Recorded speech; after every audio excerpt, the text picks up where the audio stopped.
Poison ఒక చుక్క తీసుకుంటే ఓకేనా డైలీ? ఎవ్రీడే ఒక 30 ml తాగాలి, తాగితే హార్ట్కి మంచిది. ఎక్కడ రాసిందో ఎవ్రీ పేషెంట్ కీప్స్ ఆస్కింగ్, నేను ఇంత బియర్ తీసుకోవచ్చా, ఇంత వైన్ తీసుకోవచ్చా అని. ఒక ప్యాకెట్లో సిగరెట్ తీసుకొని నోట్లో మధ్యలో పెట్టుకొని ఎరిగిస్తే అదొక ఎలివేషన్ షాట్. చెత్త హ్యాబిట్కి అలవాటు పడిపోయారు. దీని వల్ల అసలు ఇంపాక్ట్ ఏంటి? సో నువ్వు మారాలి అనుకుంటే పెట్టి కొనేటప్పుడు you can be inspired. 99% of the smokers don't watch that ad in the movie theatres. వచ్చినప్పుడు తలలు దించుకొని they just scroll the phone. ఇప్పుడు జెన్జీలో వేపింగ్ అనేది it is the coolest thing. Trust me, it's even more dangerous than smoking. Why? Suppose say the wife is telling the husband or the parents are telling to the son, తాగద్దు అని మనం చెప్పిన వాళ్ళు తాగుతూనే ఆ మాట కూడా వింటూ ఉంటారు. వారం మొత్తం అంత స్లీప్ సరిపోవట్లేదు, కానీ వీకెండ్స్ లో కవర్ చేస్తాను. That is it possible? ఇప్పుడు ఈ ఆన్సర్ విన్నారంటే ఐటీ కంపెనీస్ వాళ్ళందరూ వస్తారు. ఇప్పటి నుంచి మానేస్తే అంతా ఓకే అయిపోతుందా? That's the first question. నువ్వు ఫోన్ ని 10 minutes చార్జ్ చేస్తే నీకు ఎలా పనిచేస్తుందో అంతకంటే వర్స్ గా మన బాడీ 1 to 2 hours స్లీప్ తో మనం పనిచేసినా ఇంచుమించు అంతే. మా తమ్ముడు బ్యాచ్మేట్ అనుకుంటా, మై ఇంటర్ ఎగ్జామ్స్ రాసి చచ్చిపోయాడు. ఇంత ఎర్లీగా హార్ట్ అటాక్స్ రావడానికి what are the reasons? Main reason is అసలు ఈ రిపోర్ట్ గురించి ఎందుకు ఎవరు మాట్లాడుకోవట్లేదు? ఇది అపోలో వాళ్ళు రిలీజ్ చేసిన health report. Almost 2.5 lakhs members survey చేసిన తర్వాత వాళ్ళకి రియలైజ్ అయింది ఏంటంటే BP, sugar, over weight, heart attacks, lung failures, liver failures ఇవన్నీ ఒకప్పుడు 40-50 ఏళ్ళకి వచ్చేవి. ఇప్పుడు సింపుల్గా 15 ఏళ్ళకి స్టార్ట్ అయిపోతున్నాయి. ఎందుకు వస్తున్నాయి ఇవి? Is it just because of diet? కాదు, మన లైఫ్ స్టైల్, మనం తాగే సిగరెట్లు, మనం తాగే ఆల్కహాల్, మనం కన్జ్యూమ్ చేసే అడ్డమైన ఫుడ్, అదే కాకుండా మోర్ ఇంపార్టెంట్లీ మనం తీసుకొని స్లీప్, వీటన్నిటి గురించి డిస్కస్ చేసుకుంటూ ఈ రిపోర్ట్లో క్లియర్గా రాశారు. But no one is reading it. అందుకే మన పాడ్కాస్ట్లో ఒక ఎక్స్పర్ట్ని పిలిచాం. అండ్ ఈ ఎక్స్పర్ట్ అలాంటి ఎక్స్పర్ట్ కాదు, she is the most requested guest in our podcast. So for the second time on back bench with Vivek, doctor Anand Sagar గారు వచ్చేసారు. అండ్ లాస్ట్ టైం ఎలా అయితే డయాబెటీస్ పాడ్కాస్ట్ని కంప్లీట్గా చూసారో, ఇది కూడా కంప్లీట్గా ఎండ్ వరకు చూడండి. అండ్ మోర్ ఇంపార్టెంట్లీ ఫ్రెండ్స్కి, ఫ్యామిలీకి షేర్ చేయండి. Let's get started.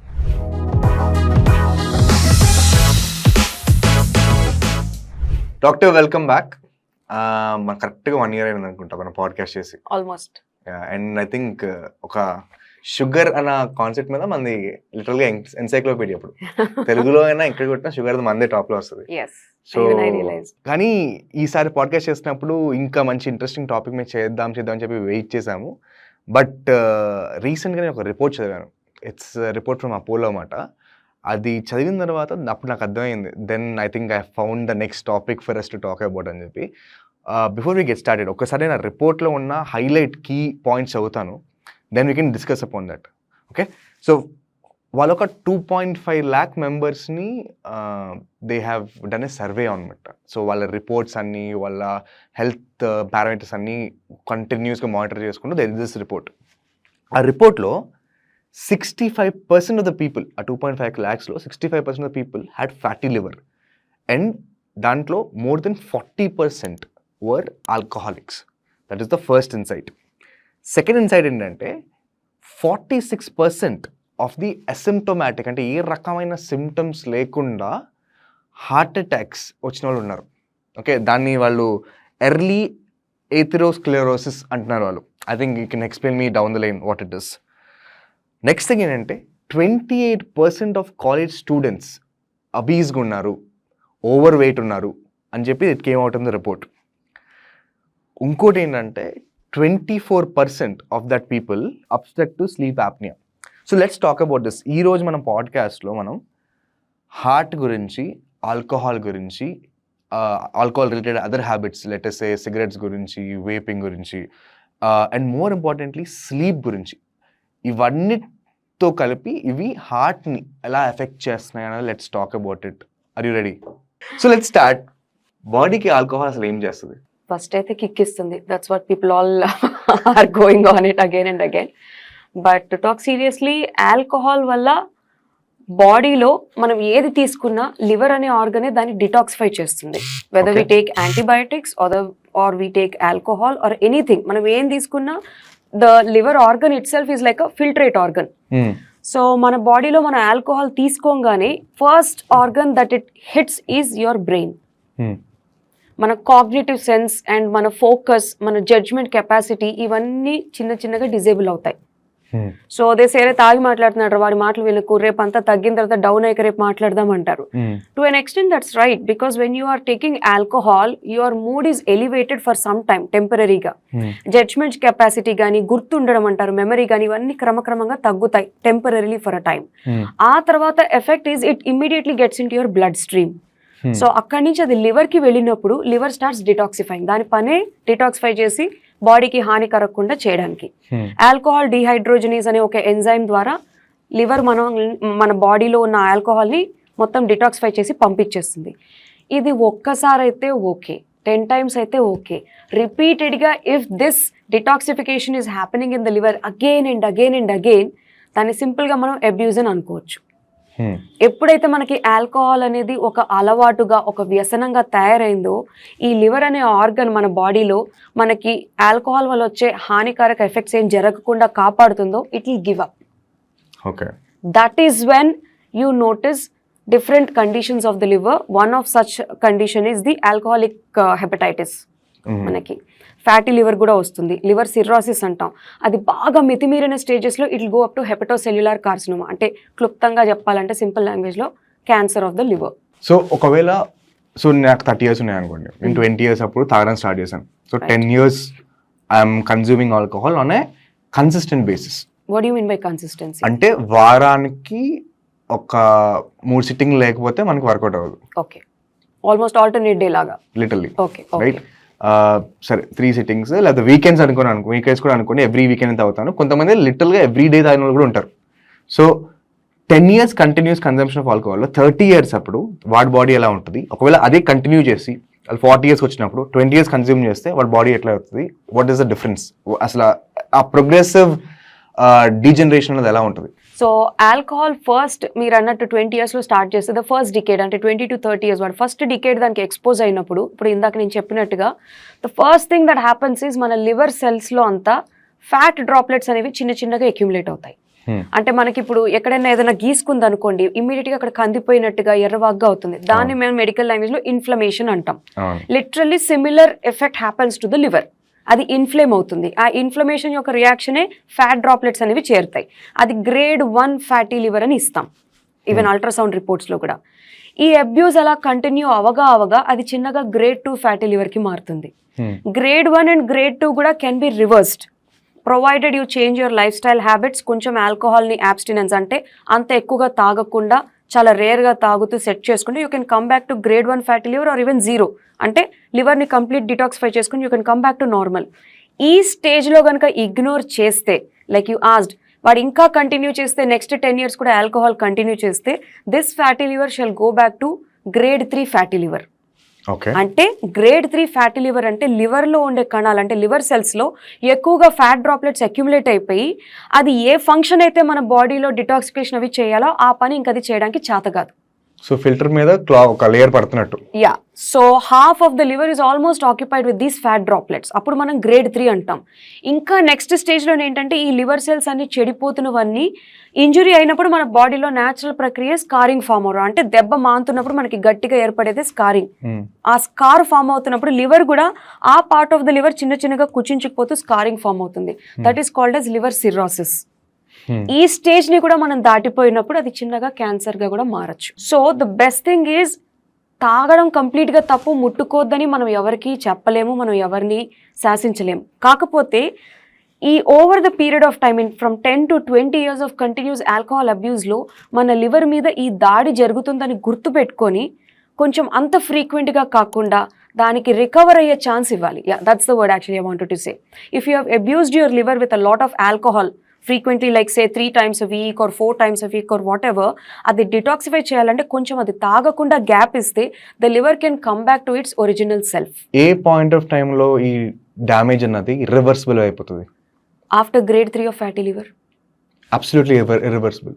ఏ రకమైన డీటాక్స్ అయినా కానీ ఇంకా అక్కడ డీటాక్స్ అనే క్వశ్చన్ లేదు. ఎందుకంటే even though some part of, అంటే ఇప్పుడు లివర్ గ్రాఫ్టింగ్ అని, లివర్ ట్రాన్స్ప్లాంటేషన్స్ అనే రకరకాలు వచ్చాయి, బట్ 100% సక్సెస్ రేట్ కానీ 100% లివర్ ట్రాన్స్ప్లాంట్ చేశాక వాడు మళ్ళీ ఎప్పటిలాగానే ఆల్కహాల్ తీసుకుంటూ ఎంజాయ్ చేస్తున్నాడు మనం ఇంతవరకు ఎవరిని చూడలేదు. So they almost say it is one of the vital organs in the body after our brain and heart. So liver ఒకసారి దెబ్బతిని డ్యామేజ్ అయ్యాక we try to graft the liver. అది కొంచెం ఓన్ రీగ్రోత్ ప్రాసెస్ కూడా ఉంటుంది liver కి. కొంచెం దెబ్బతింటే అది మళ్ళీ రీగ్రోత్ చేస్తుంది. అది ఎప్పుడు గ్రేడ్ 1, గ్రేడ్ 2, గ్రేడ్ 3 వరకు it can try to come back. దానికి మించి కూడా ఇంకా మనం అబ్యూస్ చేసినప్పుడు యూ కెన్ సీ లిటరలీ వాళ్ళు ఇంకా అసలు తాగద్దు అని మనం చెప్పిన వాళ్ళు తాగుతూనే ఆ మాట కూడా వింటూ ఉంటారు. సో అంత ఎడిక్ట్ అయిన వాళ్ళకి ఇంకా they will proceed to grade 4 cirrhosis and end stage liver disease literally. మీరు ఎడిక్షన్ అంటున్నారు కాబట్టి ఈ ఆల్కహాల్ రీహాబిలిటేషన్ సెంటర్స్ ఉంటాయి కదా, అవును, ఎగ్జాక్ట్లీ దాంట్లో ఏం చేస్తారు మనం? మనం మామూలుగా జనాలకి చెప్పినప్పుడు ఆల్కహాల్ తాగద్దు అంటే ఇంట్లో suppose the wife is telling the husband or the parents or telling to the son, అరే నువ్వు తాగద్దురా అని అంటే నో అనే answer is never an answer for them. They cannot take it. So alcohol addict అయిపోయిన వాళ్ళు ఈ రీహాబిలిటేషన్ సెంటర్స్కి వెళ్ళినప్పుడు they won't say you don't drink. They will say let us slow down the drink, let us reduce the drink. And మరీ withdrawal symptoms అంటే వాళ్ళు అసలు glass పట్టుకోకపోతే Dil B trembling, మాట తడబడుతూ ఉంటుంది అండ్ పిచ్చి ఎక్కినట్టు చేస్తుంటారు, కోల్డ్ స్వెట్స్ ఉంటాయి అండ్ దే ఆర్ కాన్స్టెంట్లీ అటు ఇటు చూస్తారు. They cannot look directly in to your I and talk. అది చాలా సివియర్ విత్డ్రాల్ స్టేజ్ అనమాట. వాళ్ళకి ఆ చుక్క పడకపోతే they cannot be humans at all. So వాళ్ళని మనం సింపథైజ్ చేయాలి. అంటే వాడు తప్పు చేసి ఆ స్టేజ్ దాకా వచ్చాడు తిట్టడం అదంతా పక్కన పెడితే we have to show some empathy and sympathy to them and bring them back to normal as much as we can. నేను పేషెంట్స్కి కౌన్సిలింగ్ చేసినప్పుడు కూడా అదే చెప్తాను. When I have to tell them this alcohol is affecting you way too much అనుకున్నప్పుడు I tell them జనరల్గా మీరు ఎంత తీసుకుంటున్నారు అంటే నేను పర్ డే 3 glasses అవుతాయి అంటే I tell them alternate day తీసుకోండి but take 3 glasses. Then come down to probably 1 glass every alternate day. It may take about 3 weeks or 3 months time. It's okay. Better late than never. 3 నెలలు కాదు కదా, 6 నెలలు time పట్టినా పర్లేదు. But come down to a point where తీసుకున్నా తీసుకోకపోయినా పర్వాలేదు. But మరి ఓవర్గా ఎడిక్ట్ అయిపోయి విత్డ్రాల్ సిమ్టమ్స్ బాగా ఉన్న వాళ్ళకి రీహాబిలిటేషన్ సెంటర్స్లో వెళ్ళినప్పుడు ఆల్మోస్ట్ ఆల్కహాల్తో నీకు వచ్చే కిక్ ఉండే మెడికల్ ఇంజెక్షన్స్ ఇవ్వడం కానీ అలాంటి మెడిసిన్స్ ఇవ్వడం కానీ they try to keep them in the same situation. And వాళ్ళకి కాన్స్టెంట్గా వీడియోస్ ప్లే చేయడము, అంటే లివర్ ఎలా ఎఫెక్ట్ అవుతుందో చూపించడము అండ్ థెరపీ సెషన్స్ మాట్లాడుతూ రీక్రియేషనల్ యాక్టివిటీస్ ఇస్తూ ఆ లివర్ డిటాక్సిఫై అవడానికి అంటే ఎక్కువ హెవీ ఫ్యాటీ సబ్స్టెన్సెస్ ఇవ్వకుండా జస్ట్ బాయిల్డ్ సబ్స్టెన్సెస్ ఇస్తూ that is how they try to continue in the rehabilitation centres. మరి డాక్టర్స్ ఎవ్రీడే ఒక 30 ml తాగాలి, తాగితే హార్ట్కి మంచిది, అది విస్కీయా లేకపోతే ఎక్కడ రాసింది? ఎవ్రీ పేషెంట్ కీప్స్ ఆస్కింగ్ నేను ఇంత బియర్ తీసుకోవచ్చా, ఇంత వైన్ తీసుకోవచ్చా అని. I ask you one straight forward question. Poison ఒక చుక్క తీసుకుంటే ఓకేనా daily? Not really. Poison is poison. అవును, కరెక్ట్. సో నా నోట్తో వినాలని అనుకోవద్దు. Poison is poison. You want to take it, you don't want to take it. Only 2 options. కాకపోతే రోజు తీసుకునే బదులు నేను అప్పుడప్పుడు తీసుకోనా అంటే సర్లే నేను అనట్లేదు కానీ but yeah you take it. It's like that. So 30 ml per day తీసుకోవడం అంటే 30 ml when వాళ్ళు మళ్ళీ దాంతో అడిషనల్గా ఫ్యాటీ ఫుడ్ తీసుకుంటూ these a biryani, you need a starter and your smoking up constantly, ఆ హోల్ వైబ్ అట్మాస్ఫియర్తో ది ఎంటైర్ ఆల్కహాల్ అనే ఆ అంబియన్స్, ఆ particular incident is becoming way too much of abuse to your all parts of your body. Probably అప్పట్లో చెప్పిన స్టడీకి you can take it maybe 30 ml, అది కూడా రెడ్ వైన్ అనేవారు. బట్ నౌ అది కూడా ఒక క్వశ్చనబుల్ సిచ్యువేషన్కి వెళ్ళిపోయింది because nobody is stopping with 1 glass of red wine. The effect or the enjoyment that you are getting is so good that you want to continue for 4 to 5 glasses of red wine. And our enjoyment, you love the experience so much that you want the next day also the same thing. ఇప్పుడు మనం పిల్లోడికి చెప్తాం ice cream వాళ్ళు ఒక్కరోజు ఇప్పిస్తాను రేపటి నుంచి ఇప్పించాను, but మళ్ళీ వాడు నెక్స్ట్ డే స్కూల్ బస్ దిగిన తర్వాత అమ్మ నాకు ఐస్ క్రీమ్ కావాలని అడుగుతాడు. The same thing is happening even with alcohol. So same dopamine hits వస్తున్నాయా alcohol through? yes you are getting a very good high, your mood is elevated. చాలా మంది చెప్తారు కూడా your inhibitions are gone. అవును, అంటే నువ్వు ఒకరితో మాట్లాడేటప్పుడు ఆ చిన్న భయము బెరుకు అమ్మో నేను చెప్పలేనేమో ఆ కాన్ఫిడెన్స్ లెవెల్స్ తక్కువ ఉన్న వాళ్ళు 1 or 2 glasses of alcohol తీసుకోగానే ఎక్కడ లేని ఎలివేషన్, అంటే they feel really confident, over confident also, they feel really powerful and they start talking. So చాలా మంది అంటారు తాగినోడు నిజం చెప్తాడు, అవుట్ అయిపోయిన తర్వాత he talks this. We keep seeing this in movies and with our friends or anything, but that's true. కానీ ఆ ఒక్క ఎఫెక్ట్ కోసం ఇన్ని indirect effects on your body is not worth it. Just because you need confidence, you don't have to drink every time. ఒక sequence చెప్తా madam మీకు. ఒక cigarette packet నుంచి ఒక సిగరెట్ తీసుకొని దాన్ని 2 చేతుల్లో 2 ఫింగర్స్ మధ్యలో పెట్టుకొని నోట్లో పెట్టి లెఫ్ట్ హ్యాండ్ ఇట్లా లైటర్ తీసి ఇలా వెలిగించి ఒక పఫ్ కొడితే కట్. మొత్తం సినిమా ఇండస్ట్రీలో ఇదొక ఎలివేషన్ సీన్. ఈ సీన్లు చూసి ఒక జనరేషన్ సిగరెట్స్ తాగడము దాన్ని నార్మలైజ్ చేసేసాం. బట్ ఈ ఎంటైర్ యాక్షన్ ఉంది కదా, దాని ఇంపాక్ట్ ఏంటి మెంటలీ అండ్ ఫిజికలీ సిగరెట్ వల్ల? Exactly. First and foremost thing, cigarette మనం డైరెక్ట్గా తీసుకోవడం వల్ల అది ఒక్కసారైనా ఏదైనా సరే అందులో నికోటిన్ అనే సబ్స్టెన్స్ ఉంటుంది. సబ్స్టెన్స్ వల్ల వచ్చే ఎఫెక్ట్ కంటే అది బర్న్ అయ్యి లోపల లంగ్స్లో టార్ అనే ఒక సబ్స్టెన్స్, అంటే నల్లని బొగ్గులాగా ఏర్పడుతుంది. అది మన లంగ్స్లో అక్యుములేట్ అయ్యి నిండుకుపోతూ ఉంటుంది. దానివల్ల లంగ్స్ అంటే మనకి ఊపిరి, లిటరలీ ఊపిరి లేకపోతే ప్రాణం లేదు. సో ఈ ఊపిరితిత్తుల్లో ఈ టార్ అనేది అక్యుములేట్ అవ్వడం వల్ల మన లంగ్స్ కానీ మన ఊపిరితిత్తులు కానీ గాలిని ఇలా ఒక బుడగలాగా ఇన్హేల్ ఎగ్జేల్తో పనిచేయాల్సింది క్రమక్రమంగా ఆ ఫంక్షనే ఎఫెక్ట్ అయిపోతుంది. కానీ ఇది మనకి ఇమ్మీడియట్గా ఏమీ తెలియదు. ఆల్మోస్ట్ లంగ్స్ అనేవి ఆ ఎలాస్టిసిటీ కంపోనెంట్ కోల్పోయి ఇంకా అవి బ్రీదింగ్ చేయలేకపోతున్నప్పుడు then the person comes to the doctor and says నాకు బ్రెత్లెస్నెస్ ఫీల్ అవుతున్నాను, ఎందుకంటారు, I have a smoking habit, can you do something అని వస్తారు. Literally most of the smokers first 10 yearsలో కూడా వాళ్ళు ఎలాంటి ఎఫెక్ట్స్ వాళ్ళు నోటీస్ చేయరు. That's why it even though they know it's a bad habit, they really don't, అంటే వాళ్ళకి దానివల్ల నిజ జీవితంలో ఇమ్మీడియట్గా సైడ్ ఎఫెక్ట్స్ అనేవి కనిపించవు. లైక్ ఫర్ ఎగ్జాంపుల్ డయాబెటీస్కి అట్లీస్ట్ వాడు ఒక 3-4 years సెడెంటరీ లైఫ్ స్టైల్, ఏమి ఎక్సర్సైజ్ చేయకుండా కంప్యూటర్ పని చేసుకుంటున్నో లేదా అసలు వ్యాయామం చేయకుండా ఉంటే 2-3 yearsలో ఈ మధ్యన కనిపెట్టేస్తున్నారు. మాస్టర్ హెల్త్ చెకప్స్ అనో లేకపోతే పేరెంట్స్కి ఉందనో అవేర్నెస్ వచ్చేసింది. బట్ స్మోకింగ్ వల్ల వాడికి ఇమ్మీడియట్గా బాడీలో కానీ మెంటల్లీ కానీ ఫిజికల్లీ కానీ ఏ చేంజ్ ఉండదు. So it just goes on parallelly అలా కంటిన్యూస్గా వెళ్ళిపోతుంది. 10 years తర్వాత చిన్న చిన్నగా దగ్గు కంటిన్యూ అయ్యి ఒక 1 month 2 months కంటిన్యూస్ కాఫ్ ఉండడం కానీ, ఇదే స్మోకింగ్ ఇంకా 20 years కంటిన్యూ అయితే ఆల్మోస్ట్ ఊపిరి తీసుకోవడం అంటే చిన్న చిన్న ఊపిరిలు తీసుకుంటాం, అలా తీసుకుంటూ నవ్వినా దగ్గినా తుమ్మినా బ్రెత్లెస్నెస్ ఫీల్ అవ్వడం, 2 అడుగులు వేస్తే బ్రెత్లెస్నెస్ ఫీల్ అవ్వడం, ఆ టైంలో they come. So 20 years of smoking అబ్యూస్తో మన దగ్గరికి వచ్చాడు అంటే అప్పటికే almost more than 50% of your lungs are damaged. ఈ తార్ అనేది మనము లిటరలీ రోడ్స్ వేస్తున్నప్పుడు నల్లగా చూస్తాం కదా, అంతే స్టిక్కీగా మన ఊపిరితిత్తుల లంగ్స్ అంటే దే ఆర్ ఆల్, మన ఊపిరితిత్తుల్లో జీవకాండాలు ఎలా ఉంటాయి, లిటరలీ ద్రాక్ష పళ్ళులా ఉంటాయన్నమాట, గుత్తులు గుత్తులుగా. వాటన్నిటిలోని ఈ తార్ నిండిపోయి ఉంటుంది. ఏ అంటే ఈ కణాల్లో గాలి నిండి ఉండాల్సిన ప్లేస్లో తార్ నిండిపోయి ఉంటుంది, గాలికి కనీసం ప్లేస్ లేకుండా. That's what exactly happens. మైండ్కి ఏమవుతుంది అంటే ఐ అండర్స్టాండ్ ద బాడీకి ఏమవుతుంది, మన లంగ్స్కి ఏమవుతుంది నాకు అర్థమైంది, ఆన్ లాంగర్ బేసిస్ కూడా నాకు క్లియర్గా అర్థమైంది. కానీ సిగరెట్ ఎందుకు తాగుతారు మనుషులు? సిగరెట్ తాగగానే it's a mood elevator also. They feel good, they feel destressed. అంటే మనకి లిటరలీ ఎలా చెప్పాలంటే మనం ఒకటి కమ్మని మ్యూజిక్ వింటూ కళ్ళు మూసుకొని ఇమాజిన్ యువర్ సెల్ఫ్ ఒక బీచ్ ఒడ్డున కూర్చొని పాటలు వింటూ కూర్చున్నప్పుడు the kind of ease, peace of mind that you feel, cigarette smoke తాగంగానే it hits your head and you're in the destressed జోన్లోకి వెళ్ళిపోతాం. ఆందోళన పరేషాన్ ఇలా ఏమీ లేకుండా యుల్ బి వెరీ రిలాక్స్డ్. అందుకే చాలా మంది స్మోక్ బ్రేక్స్ తీసుకునేది ఎందుకంటే ఒక దమ్ము కొట్టి వస్తాను రా అంటే they want to relax and come back. నువ్వు సిగరెట్ స్మోకింగ్ని ఇన్ బిట్వీన్ ద వర్క్ కానీ in between the any functions కానీ పార్టీస్ కానీ వెళ్ళి వస్తావు, బికాస్ దాని తర్వాత నీకు మత్తుగా అయిపోవడం. లైక్ ఆల్కహాల్తో నువ్వు వర్క్ మధ్యలో వెళ్ళి ఒక బియర్ వేసుకొని వస్తానని చెప్పలేవు, because you know after that you feel drowsy after a point of time, or it smells, or you can't drive and all that. Smoking చేస్తూ కూడా యూ విల్ స్టిల్ డ్రైవ్. అంటే నీ ఎబిలిటీ, నీ కాన్సన్ట్రేషన్ లెవెల్స్ అన్నీ on point. In fact they will be little elevated. So you want a smoking break. ఆ smoking break cum chai breaks are almost given at the same time.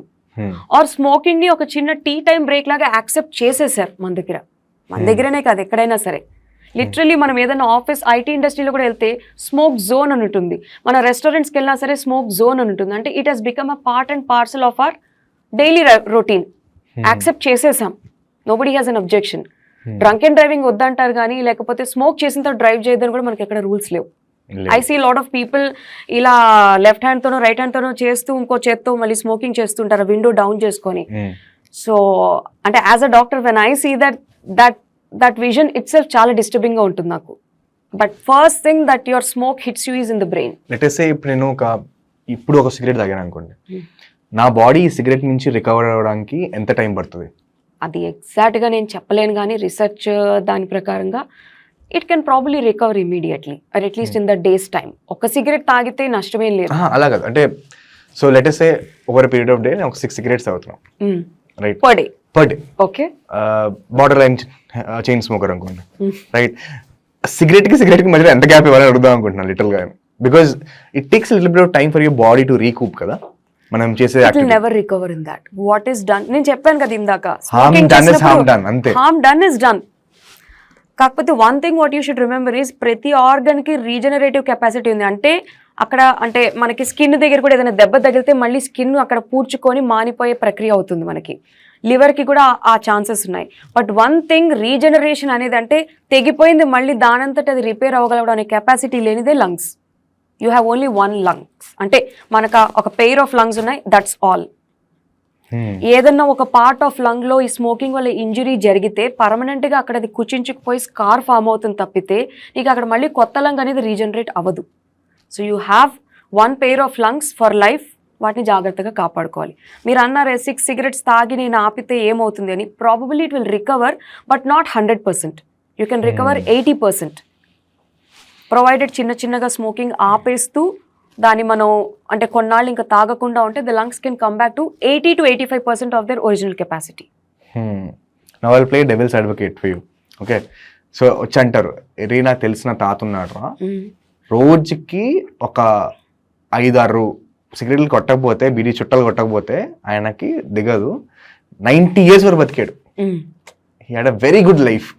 రోజు తాగుతున్నాడు, even చనిపోయే ముందు కూడా తాగుతూనే పోయాడు. 90 years చాలా బతికాడు. నువ్వేంత సిగరెట్ తాగదంటావు, చచ్చిపోతా అంటావు. Again how does it happen? I will tell you this answer in two segments లో చెప్తాను మీకు. ఒకటి, నెంబర్ 1 సైంటిఫికల్గా మాట్లాడదాం ఫర్ ఎవ్రీబడి హూస్ వాచింగ్. దీని గురించి చాలా స్టడీస్ అయ్యాయి, even in US, UK and even in Australia కూడా. ఈ స్మోకింగ్ ఎక్కువ రోజులు లాంగ్ టర్మ్ చైన్ స్మోకర్స్ కూడా 70-80 years వరకు బతికి ఉన్నారు. బట్ స్మోకింగ్ అసలు చేయని వాళ్ళు 50-60 yearsకే పోతున్నారు అని ఒక ఇండైరెక్ట్ రాడికల్ స్టడీ ఒకటి చేశారు. దానికి వాళ్ళు literally they studied on almost 1 lakh patients. అంటే that was a very detailed and one of the largest studies possible. చేసినప్పుడు వాళ్ళు కనుక్కున్నది ఏంటంటే పీపుల్ హూ సర్వైవ్డ్, అంటే వాళ్ళు అన్ని సిగరెట్స్ తాగి కూడా బతికి ఉండడానికి reasons was there DNA genetic variant. అంటే they had very good genes. Number 1.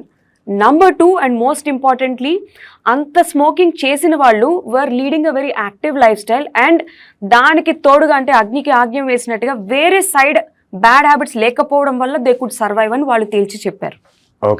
అంటే ఒకడు తాగుతూ స్మోకింగ్ చేస్తూ కదలకుండా ఒకచోటే కూర్చొని ఎక్సర్సైజ్ లేకుండా ఫుల్ కార్బోహైడ్రేట్ రిచ్ ఫుడ్ తింటున్నాడు అని అంటే it is like driving at night time, వర్షం పడుతుంది, హెల్మెట్ లేకుండా స్పీడ్ బ్రేకర్స్ కూడా చూడకుండా నువ్వు డ్రైవ్ చేస్తే యాక్సిడెంట్ అయినట్టు. Too many things at a time. But వాడుట్టి స్మోకింగే చేస్తున్నాడు కానీ 90 years వరకు బతికాడు అని అంటే ప్రాబబుల్లీ వేరే సైడ్ ఎఫెక్ట్స్ ఉండే అలవాట్లు ఏమీ లేకపోవడం ఒకటి. నెంబర్ 2, వాళ్ళ జెనెటిక్ ట్రేట్స్ చాలా స్ట్రాంగ్గా ఉండడం. That's what the US study concluded. అలా ఎవరో బతికిన దాన్ని మనం ఎగ్జాంపుల్గా తీసుకొని చెడు అలవాటుని కంటిన్యూ చేద్దాం అనుకోవడం ఇంకా అది వాళ్ళ ఇండివిజువల్ డెసిషన్కే వదిలేయాలి మనం. ఇది సైంటిఫిక్. ఇంకొక రీజన్ ఏంటంటే ఒకప్పుడు మన తాతలు కానీ మన ముత్తాతలు కానీ ఇలా బీడీలు చుట్టలు కాలుస్తూ ఉన్నారంటే I come back to our present generation. మనకి ఇప్పుడున్న సౌకర్యాలు వాళ్ళకి లేవు. ఆయన బీడీ కట్ట తెచ్చుకోవాలనుకున్న ఎన్నో కిలోమీటర్లు నడిచెళ్ళి కొట్టు దగ్గరికి వెళ్ళి తెచ్చుకొని వస్తాడు. ఆయన పని చేయాలన్నా నడుచుకుంటూ వెళ్ళి, అప్పట్లో మనం బాగా కాయ కష్టం చేసేవాళ్ళం. ఏ పనులకైనా మనం నడుచుకుంటూ వెళ్ళడమే. తిన్నది అరిగించేదాకా నడిచేవాళ్ళం. వాళ్ళు ఇడ్లీలే తిన్నా ఏం తిన్నా స్మోకింగ్ చేసినా they would walk a lot. ఇప్పుడు అది లేదు మనకి. బ్లింకిట్లో వచ్చేస్తాయి సిగరెట్స్, 10 minutes లో మన ఇంటి ముందు ఉంటుంది విత్ లైటర్. వాళ్ళకి అవకాశం లేదు, వాడికి కావాల్సిందంతా వాడే వెళ్ళి తెచ్చుకోవాలి. సో అలా వాళ్ళు చేస్తున్న చాలా అబ్యూస్ జరుగుతున్న probably they had lesser cholesterols, lesser sugars, మంచి ఫిజికల్ కార్డియో యాక్టివ్గా ఉండేవాళ్ళు. కాబట్టి వేరే ఎఫెక్ట్స్ ఏం లేకపోవడం వల్ల they lived up to that particular 80-90 years. Longevity చాలా ఎక్కువ వాళ్ళలోని. అలా బతికారు. ఆఖరికి వాళ్ళు ఏ గుండెపోటుతో పోయి ఉంటారు. దానికి రీజన్ స్మోకింగే కావచ్చు, బట్ దే లివ్డ్ లాంగ్. మీ దగ్గరికి పేషెంట్స్ వస్తుంటారు కదా ఇలాగా, లెటెస్ట్ స్మోకర్స్ అని అవన్నీ, వాళ్ళు మీ దగ్గర వరకు రావడానికి హెల్త్ ఇష్యూస్ మాత్రమేనా, లేకపోతే ఫ్యామిలీ ఎవరైనా ఫోర్స్ చేసి నువ్వు మారాలి అని చెప్పి వచ్చిన వాళ్ళు కూడా ఉంటారా? ఫ్యామిలీ ఫోర్సింగ్ తో కూడా వస్తారు. బట్ అలా వచ్చిన వాళ్ళు లిటరలీ మనం చెప్తుంటే కూడా వాళ్ళు ఏటో చూస్తారు. అంటే వాళ్ళు అసలు చాలా అన్ఇంట్రెస్టెడ్ గా కూర్చుంటారు. సో ఫ్యామిలీ ప్రెషర్ తో వచ్చే వాళ్ళు చాలా తక్కువ మంది. బికాస్ వాళ్ళు అది తీసుకోరు, ఆ సజెషన్ ఎక్కువ తీసుకొని they don't want to approach you. వాళ్ళకి స్మోకింగ్ తో పాటు ఇంకేదన్నా హెల్త్ కెలామిటీ ఆ హెల్త్ రిపోర్ట్స్ లోనే ఎక్కడోనో తటస్థపడు, లేకపోతే close friend or family member heart attack తో చనిపోయారు అంటే అప్పుడు it hits them and then they come to me. నేను ఏ టెస్టులు చేసుకోవాలి, నా లంగ్స్ ఎంత డ్యామేజ్ అయిపోయి చెప్పండి స్మోకింగ్ తో అని అడుగుతారు. The first question they ask. మీరు ఇందాక అడిగినట్టుగా ఇప్పటి నుంచి మానేస్తే అంతా ఓకే అయిపోతుందా, దట్స్ దేర్ ఫస్ట్ క్వశ్చన్. మీరు ఇప్పుడు సినిమాకి వెళ్తారు కదా, సినిమాకి వెళ్ళినప్పుడు స్టార్టింగ్ లో ఒక యాడ్ వస్తుంది కదా, smoking is injurious to health. Sunitha aunty వస్తారు, సునీత అంటే గాజులు అమ్మేసి ఉంటారు. Do you think it really helps? Not really, it was not helping. Why? Except people ఆ యాడ్ వచ్చినప్పుడు తలల కింద పెట్టుకొని ఫోన్లు చూసుకుంటారు. అబ్బా ఈ సోదాడ్రా బాబు అని అనుకున్న వాళ్ళని నేను చాలా మందిని చూశాను. And to be very frank, మనం సినిమాల్లోకి వెళ్ళి ఆ యాడ్ ద్వారా తెలుసుకొని అర్రే ఈ యాడ్ చూసాను రేపటి నుంచి ఆపేస్తాను అని అనుకున్న వాళ్ళు ఎంతమంది ఉన్నారు? నువ్వు కొనే అగ్గిపెట్టె మీదే ఇట్స్ ఇంజూరియస్ అని చెప్పి ఆ క్యాన్సర్ బొమ్మలను what advertisement your seeing in the screen. అప్పుడు అడ్వర్టైజ్మెంట్ లో మనకి ఏ పిక్చర్స్ అయితే చూపిస్తారో ఆ నోటి క్యాన్సర్స్ కానీ ఇవన్నీ, అదే ఫోటో నీ సిగరెట్ పెట్టి మీద కూడా ఉంది. సో నువ్వు మారాలి అనుకుంటే పెట్టి కొనేటప్పుడే యూ కెన్ బి ఇన్స్పైర్డ్. దానికి సినిమా థియేటర్కి వెళ్ళి అడ్వర్టైజ్మెంట్ చూసాక మారడం అనేది జరగదు. 99% of the smokers don't watch that ad in the movie theatres. వచ్చినప్పుడు తలలు దించుకొని they just scroll the phone. ఇప్పుడు దానికి ఒక ఎక్స్టెన్షన్ వచ్చింది, ఏమని? వేపింగ్. ఇప్పుడు జెన్జీలో వేపింగ్ అనేది it is the coolest thing. Trust me, it's even more dangerous than smoking. Why?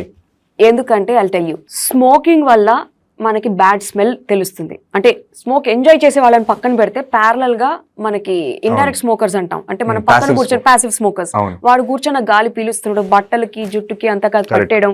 మనం ఏదైనా క్లబ్కి వెళ్ళినా సరే ఆ స్మోక్ జోన్ లోకి వెళ్ళి వస్తే చాలు మన బట్టలు జుట్టుకి ఆ స్మెల్ పట్టేస్తుంది. Because it was smelling. కొంచెం ఎవర్షన్ అనేది వచ్చి ఇంట్లో వాళ్ళు చెప్పడం కానీ ఫ్రెండ్స్ చెప్పడం వల్ల కానీ వాడికి విరక్తి వచ్చి కానీ కొంచెం సెట్ బ్యాక్ అయ్యి అరే ఇప్పుడు వద్దులే అందరూ ఉన్నారు ఇక్కడ దమ్ము కొట్టద్దు అని ఒక చిన్న ఇన్హిబిషన్ ఉంది. వేపింగ్ వల్ల that bad smell is completely removed. So నీకుండే ఆ చిన్న chance of scope of stopping the cigarette కూడా పోయింది అక్కడ. Actually I'll tell you, this was an interesting study which was done and దీని మీద ఒక డాక్యుమెంటరీ కూడా వచ్చింది మన నెట్ఫ్లిక్స్లోని, vaping the high and lows of vaping అని చెప్పి. అసలు వేపింగ్ అనేది స్టార్ట్ చేసిందే was like a transition zone. Smoking నుంచి వేపింగ్కి వచ్చి ఆపేయాలి అనే ఒక సదుద్దేశంతో స్టార్ట్ చేశారు.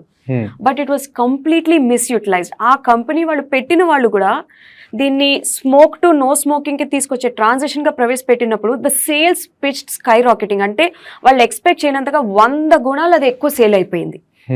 వాళ్ళలో కూడా ఆలోచన మారిపోయింది. అప్పుడు ఇదేదో వీళ్ళు ఎంజాయ్ చేస్తున్నారు కదా, మనం ఫ్లేవర్స్ ఇస్తే ఇంకొంచెం సేల్స్ పెరుగుతాయని ఎక్కడో their aim and goal also changed. అందులో గువావా ఫ్లేవర్ అని, లీచీ ఫ్లేవర్ అని, కివీ ఫ్లేవర్ అని ఇలా ఫ్లేవర్స్ ఇచ్చేసరికి people started enjoying vaping more than cigarettes. Because పక్కవాడికి బ్యాడ్ స్మెల్ ఇవ్వట్లేదు, నీ నోట్ల నుంచి కూడా దుర్వాసన రావట్లేదు, అండ్ నీ దృష్టిలో సైకలాజికలీ యూఆర్ ట్యూన్డ్. స్మోకింగ్ కంటే ఇది కొంచెం తక్కువ ఎఫెక్టే, సో ఒక 10% నేను కొంచెం మంచిగా చేస్తున్నాను నా బాడీకి, పక్కవాడికి కూడా ప్రాబ్లం లేదు అనే ఒక జోన్లోకి వచ్చేసి దే క్యారీ లిటరలీ. మనం ఎక్కడికి వెళ్ళినా మన ఫోన్ మన దగ్గర ఉంటుంది, బాత్రూమ్కి వెళ్ళినా ఎక్కడ మార్కెట్కి వెళ్ళినా అలాగా. వేపింగ్ అలవాటు ఉన్న వాళ్ళకి vaping has become like that, they carry it like it. దానికి ఒక ఛార్జర్ ఉంటుంది, మళ్ళీ అది పట్టుకొని తిరుగుతారు. అండ్ నువ్వు విజిబుల్గా ఉఫ్ఫను ఊదినా సరే ఒక బ్యాడ్ పొగ మనకి సినిమాలో చూపిస్తారు, అంత పొగ రావడం, nothing happens. You can vape right even if the person is sitting close to, నీ పక్కన ఆనుకొని కూర్చొని నువ్వు వేప్ చేయొచ్చు. బట్ బాడీకి ఏం చేస్తుంది? Same effects as your smoking. In fact స్మోకింగ్లో మనకి నికోటిన్తో పాటు వేరే ఒక 13 to 20 అదర్ ప్రోడక్ట్స్ స్మోక్ బాగా జనరేట్ అవ్వాలని పెడతాం. ఈ వేపింగ్లోని నికోటిన్తో పాటు మనకి లిక్విడ్ ఎరోజాల్స్ లా ప్రొడ్యూస్ అవుతుంది అనమాట అది. సో తద్వారా it get absorbed in to our lungs even more fast.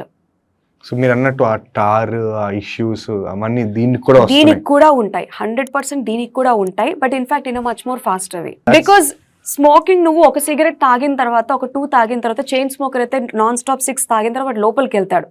Vaping నువ్వు ఆల్మోస్ట్ 3-4 hours కంటిన్యూ చేయగలవు నీకు ఛార్జర్ ఉంటే. స్మోకింగ్ అట్లీస్ట్ మనం 10 minutes దమ్ము కొట్టేసి వాడు లోపలికి వచ్చేస్తాడు. బట్ అలా అని చెప్పి అది బెటర్ అని నేను అనట్లేదు. పీపుల్ స్టార్టెడ్ బిలీవింగ్ స్మోకింగ్ కంటే ఇది బెటర్ బికాస్ అది స్మెల్ రావట్లేదు, బెటర్ అని గవర్నమెంటే చెప్పి ప్రవేశపెట్టింది. వేరే దేశాల్లో అలానే యూజ్ చేస్తున్నారని దే స్టార్టెడ్ బిలీవింగ్ ఇట్. ఆ బిలీఫ్ సిస్టమ్ వల్ల they can vape up to 2 to 3 hours at a stretch. ఇప్పుడు అది ఆపలేకపోతున్నాం. It's become a symbol and sign of style for youth, for teenagers. I'm not talking about middle aged people. 30-40 years ఉన్న వాళ్ళకి maybe కొంచెం control, అప్పుడప్పుడు పార్టీలో చేయడము, తర్వాత ఆపడం అలా చేస్తున్నారు. నువ్వు ఈ ఆల్కహాల్ అండ్ సిగరెట్స్ ఏవైతే ఉన్నాయో కన్జంప్షన్ వల్ల ఒకటి లంగ్స్, ఇంకోటి లివర్, హార్ట్ ఎలా ఎఫెక్ట్ అవుతుంది వీటి వల్ల? హార్ట్ మీద మెయిన్ వచ్చేది మనకి ఇందులో జరిగేది ఏంటంటే, వీటిలోంచి బాడీ అంటే నువ్వు ఒక ఇంజరీని ఇస్తున్నావు, ఆ ఇంజరీలోంచి అది బయటికి వచ్చేటప్పుడు బాడీ రకరకాలైన డిటాక్సిఫికేషన్ మెథడ్స్ యూజ్ చేస్తుంది. ఆ ప్రాసెస్లో మెనీ యాంటీ ఆక్సిడెంట్స్ రిలీజ్ అవుతాయి. యాంటీ ఆక్సిడెంట్ అంటే సింపుల్ ఎగ్జాంపుల్గా మీకు చెప్పాలంటే మన బాడీలోంచి రాళ్ళు విసురుతున్నట్టు అనమాట. So it hits our body inside in many directions. So ముఖ్యంగా హార్ట్కి అంటే బ్లడ్ సర్క్యులేషన్లో ఈ యాంటీ ఆక్సిడెంట్స్ రావడం వల్ల it senses that something harmful, ఏదో అవుట్ సైడ్ పర్సన్ ఒకటి వచ్చింది అన్నట్టు సెన్స్ అయ్యి చిన్నగా బ్లడ్ క్లాటింగ్ స్టార్ట్ అవడం. ఆ బ్లడ్ క్లాటింగ్ ని ఒక ఇంజరీగా మన బాడీ పరిగణించి అక్కడ ఫ్యాట్ అక్యూములేట్ అవ్వడం, హార్ట్ బ్లాక్స్ అవ్వడము, సెరిబ్రల్ అంటే బ్రెయిన్ స్ట్రోక్స్ రావడము, అండ్ ఇమ్మీడియట్ గా బ్లాడర్ క్యాన్సర్స్ అంటే యూరినరీ బ్లాడర్ క్యాన్సర్స్ కూడా రావడం స్మోకింగ్ కి directly. Yeah, it can affect your heart, your brain, your urinary bladder and even your lungs. And mouth ulcers, mouth cancers, oesophageal cancers మనకి చాలా అంటే చాలా ఎక్కువ.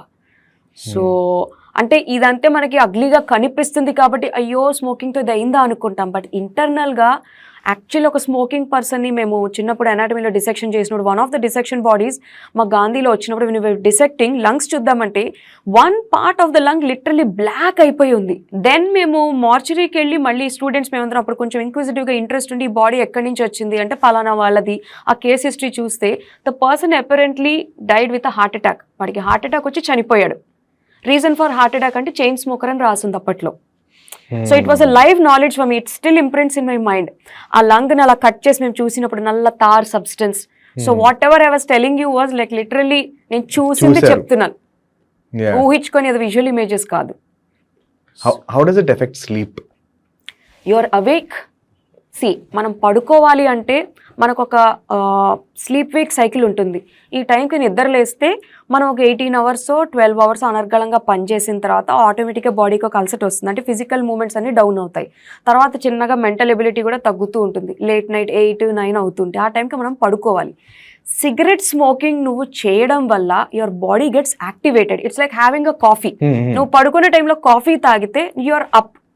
మనం ఏదైతే పడుకోకుండా చేయాలనుకుంటాం, ఎగ్జామ్స్కి చదువుకుంటున్నప్పుడు టీ తాగి చదువుకోవడం కానీ, ఏదైనా వర్క్ ఉందంటే కొంచెం ఒక కప్పు కాఫీ టీ తాగుతామో లిటరలీ నువ్వు స్మోక్ చేసినప్పుడు నీకు అదే ఫీలింగ్ వస్తుంది. You won't feel drowsy.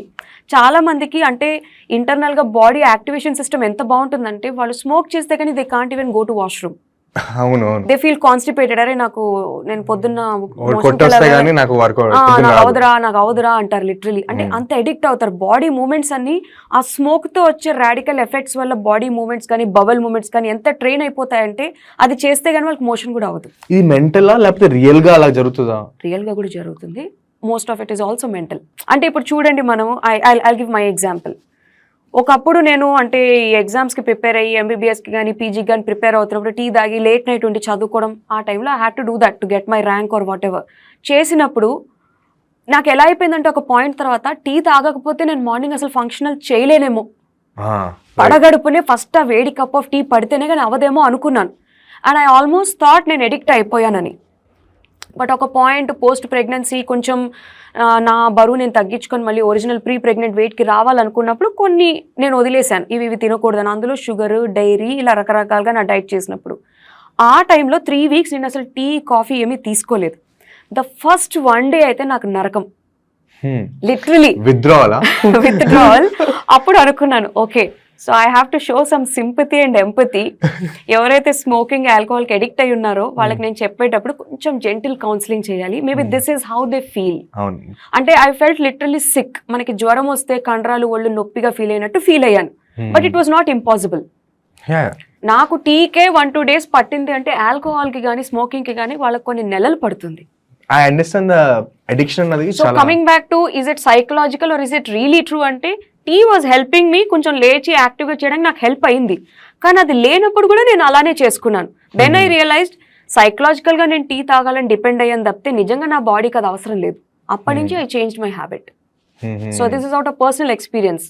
Same way స్మోకింగ్కి కూడా అది చేస్తేనే కానీ నాకు మోషన్ అవ్వదు, అది చేస్తేనే కానీ నేను వర్క్ చేయలేను అనేది కొంచెం సైకలాజికల్గా కూడా వాళ్ళు డిపెండ్ అయిపోతారు. అది ఆపి చూద్దాము అనే స్టేజ్కి వెళ్ళడానికి విత్డ్రాల్ సిమ్టమ్స్ నోటీస్ చేస్తారు కాబట్టి వాళ్ళు కొంచెం భయపడతారు. ఈవెన్ దో విసే ఒక్కరోజు సిగరెట్ తాగకుండా వెళ్ళి చూడు, ఒక్కరోజు సిగరెట్ తాగకుండా వర్క్ వెళ్ళి చూడు అని అంటే ఆపేస్తే ఎక్కడ నాకు వణుకు వస్తుందో, ఆపేస్తే ఎక్కడ నేను పని చేయలేకపోతాను అనే భయంతో they don't want to quit. Addiction అది it is not just about alcohol అయినా సిగరెట్ అయినా ఫోన్ అయినా, it works for it works for the same for everyone. And చాలామంది they can't sleep, right? Because of the addiction, when they're stopping, one of the symptoms is non-sleep, and non-sleep affects your body in a very different way. Totally. How many hours do you sleep? ఇప్పుడు I sleep 7 to 8 hours.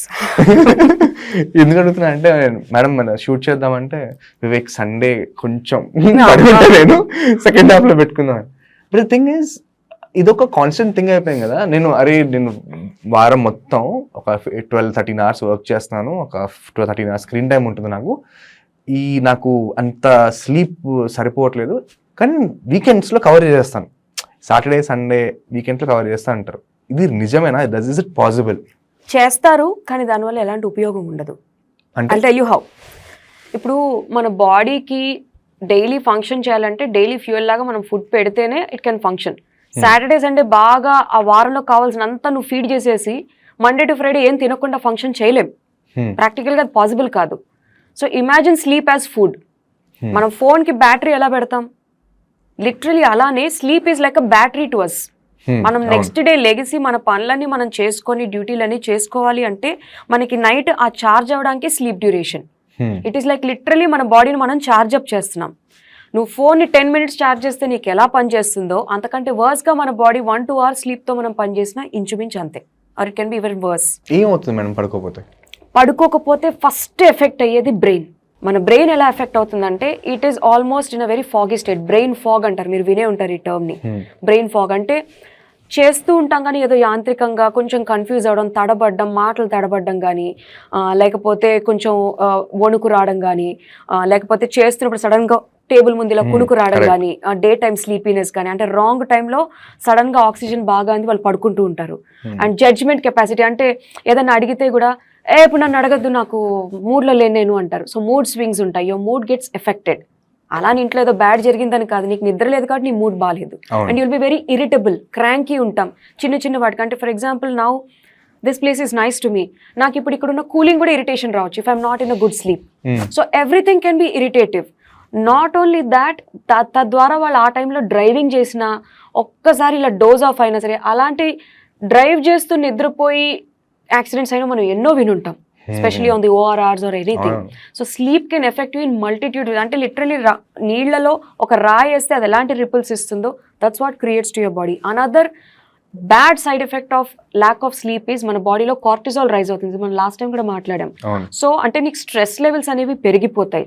Stress పెరిగినప్పుడు చాలా మంది 70-80% of the people stress eating చేస్తారు. Stress లో ఉన్నప్పుడు comfort food తెప్పించుకొని తినాలి. వాళ్ళు నేను బిర్యానీ తినేస్తే కొంచెం నా మైండ్ పనిచేస్తుంది, లేకపోతే నేను వాళ్ళు డెజర్ట్ తింటాను. ఈచ్ పర్సన్ కి కోపింగ్ మెకానిజమ్స్ డిఫరెంట్ ఉంటాయి. లేదా ఒక 2-3 కాఫీలు తాగేయడం కానీ ఇలాగా ఫుడ్ మీద చూపిస్తారు వెంటనే యాజ్ అ కోపింగ్ మెకానిజం గా. And then they tend to gain weight. ఎందుకంటే ఆల్రెడీ నిద్ర లేదు, స్ట్రెస్ లో ఉన్నావు, అప్పుడే తిన్నావు. ఆన్ టాప్ ఆఫ్ దాట్ ఆ టైంలో అంత మోటివేషన్ ఉండదు. నేను ఇప్పుడు వెళ్ళి ఎక్సర్సైజ్ చేయాలి, బరువు తగ్గించుకోవాలనే మోటివేషన్ ఉండదు.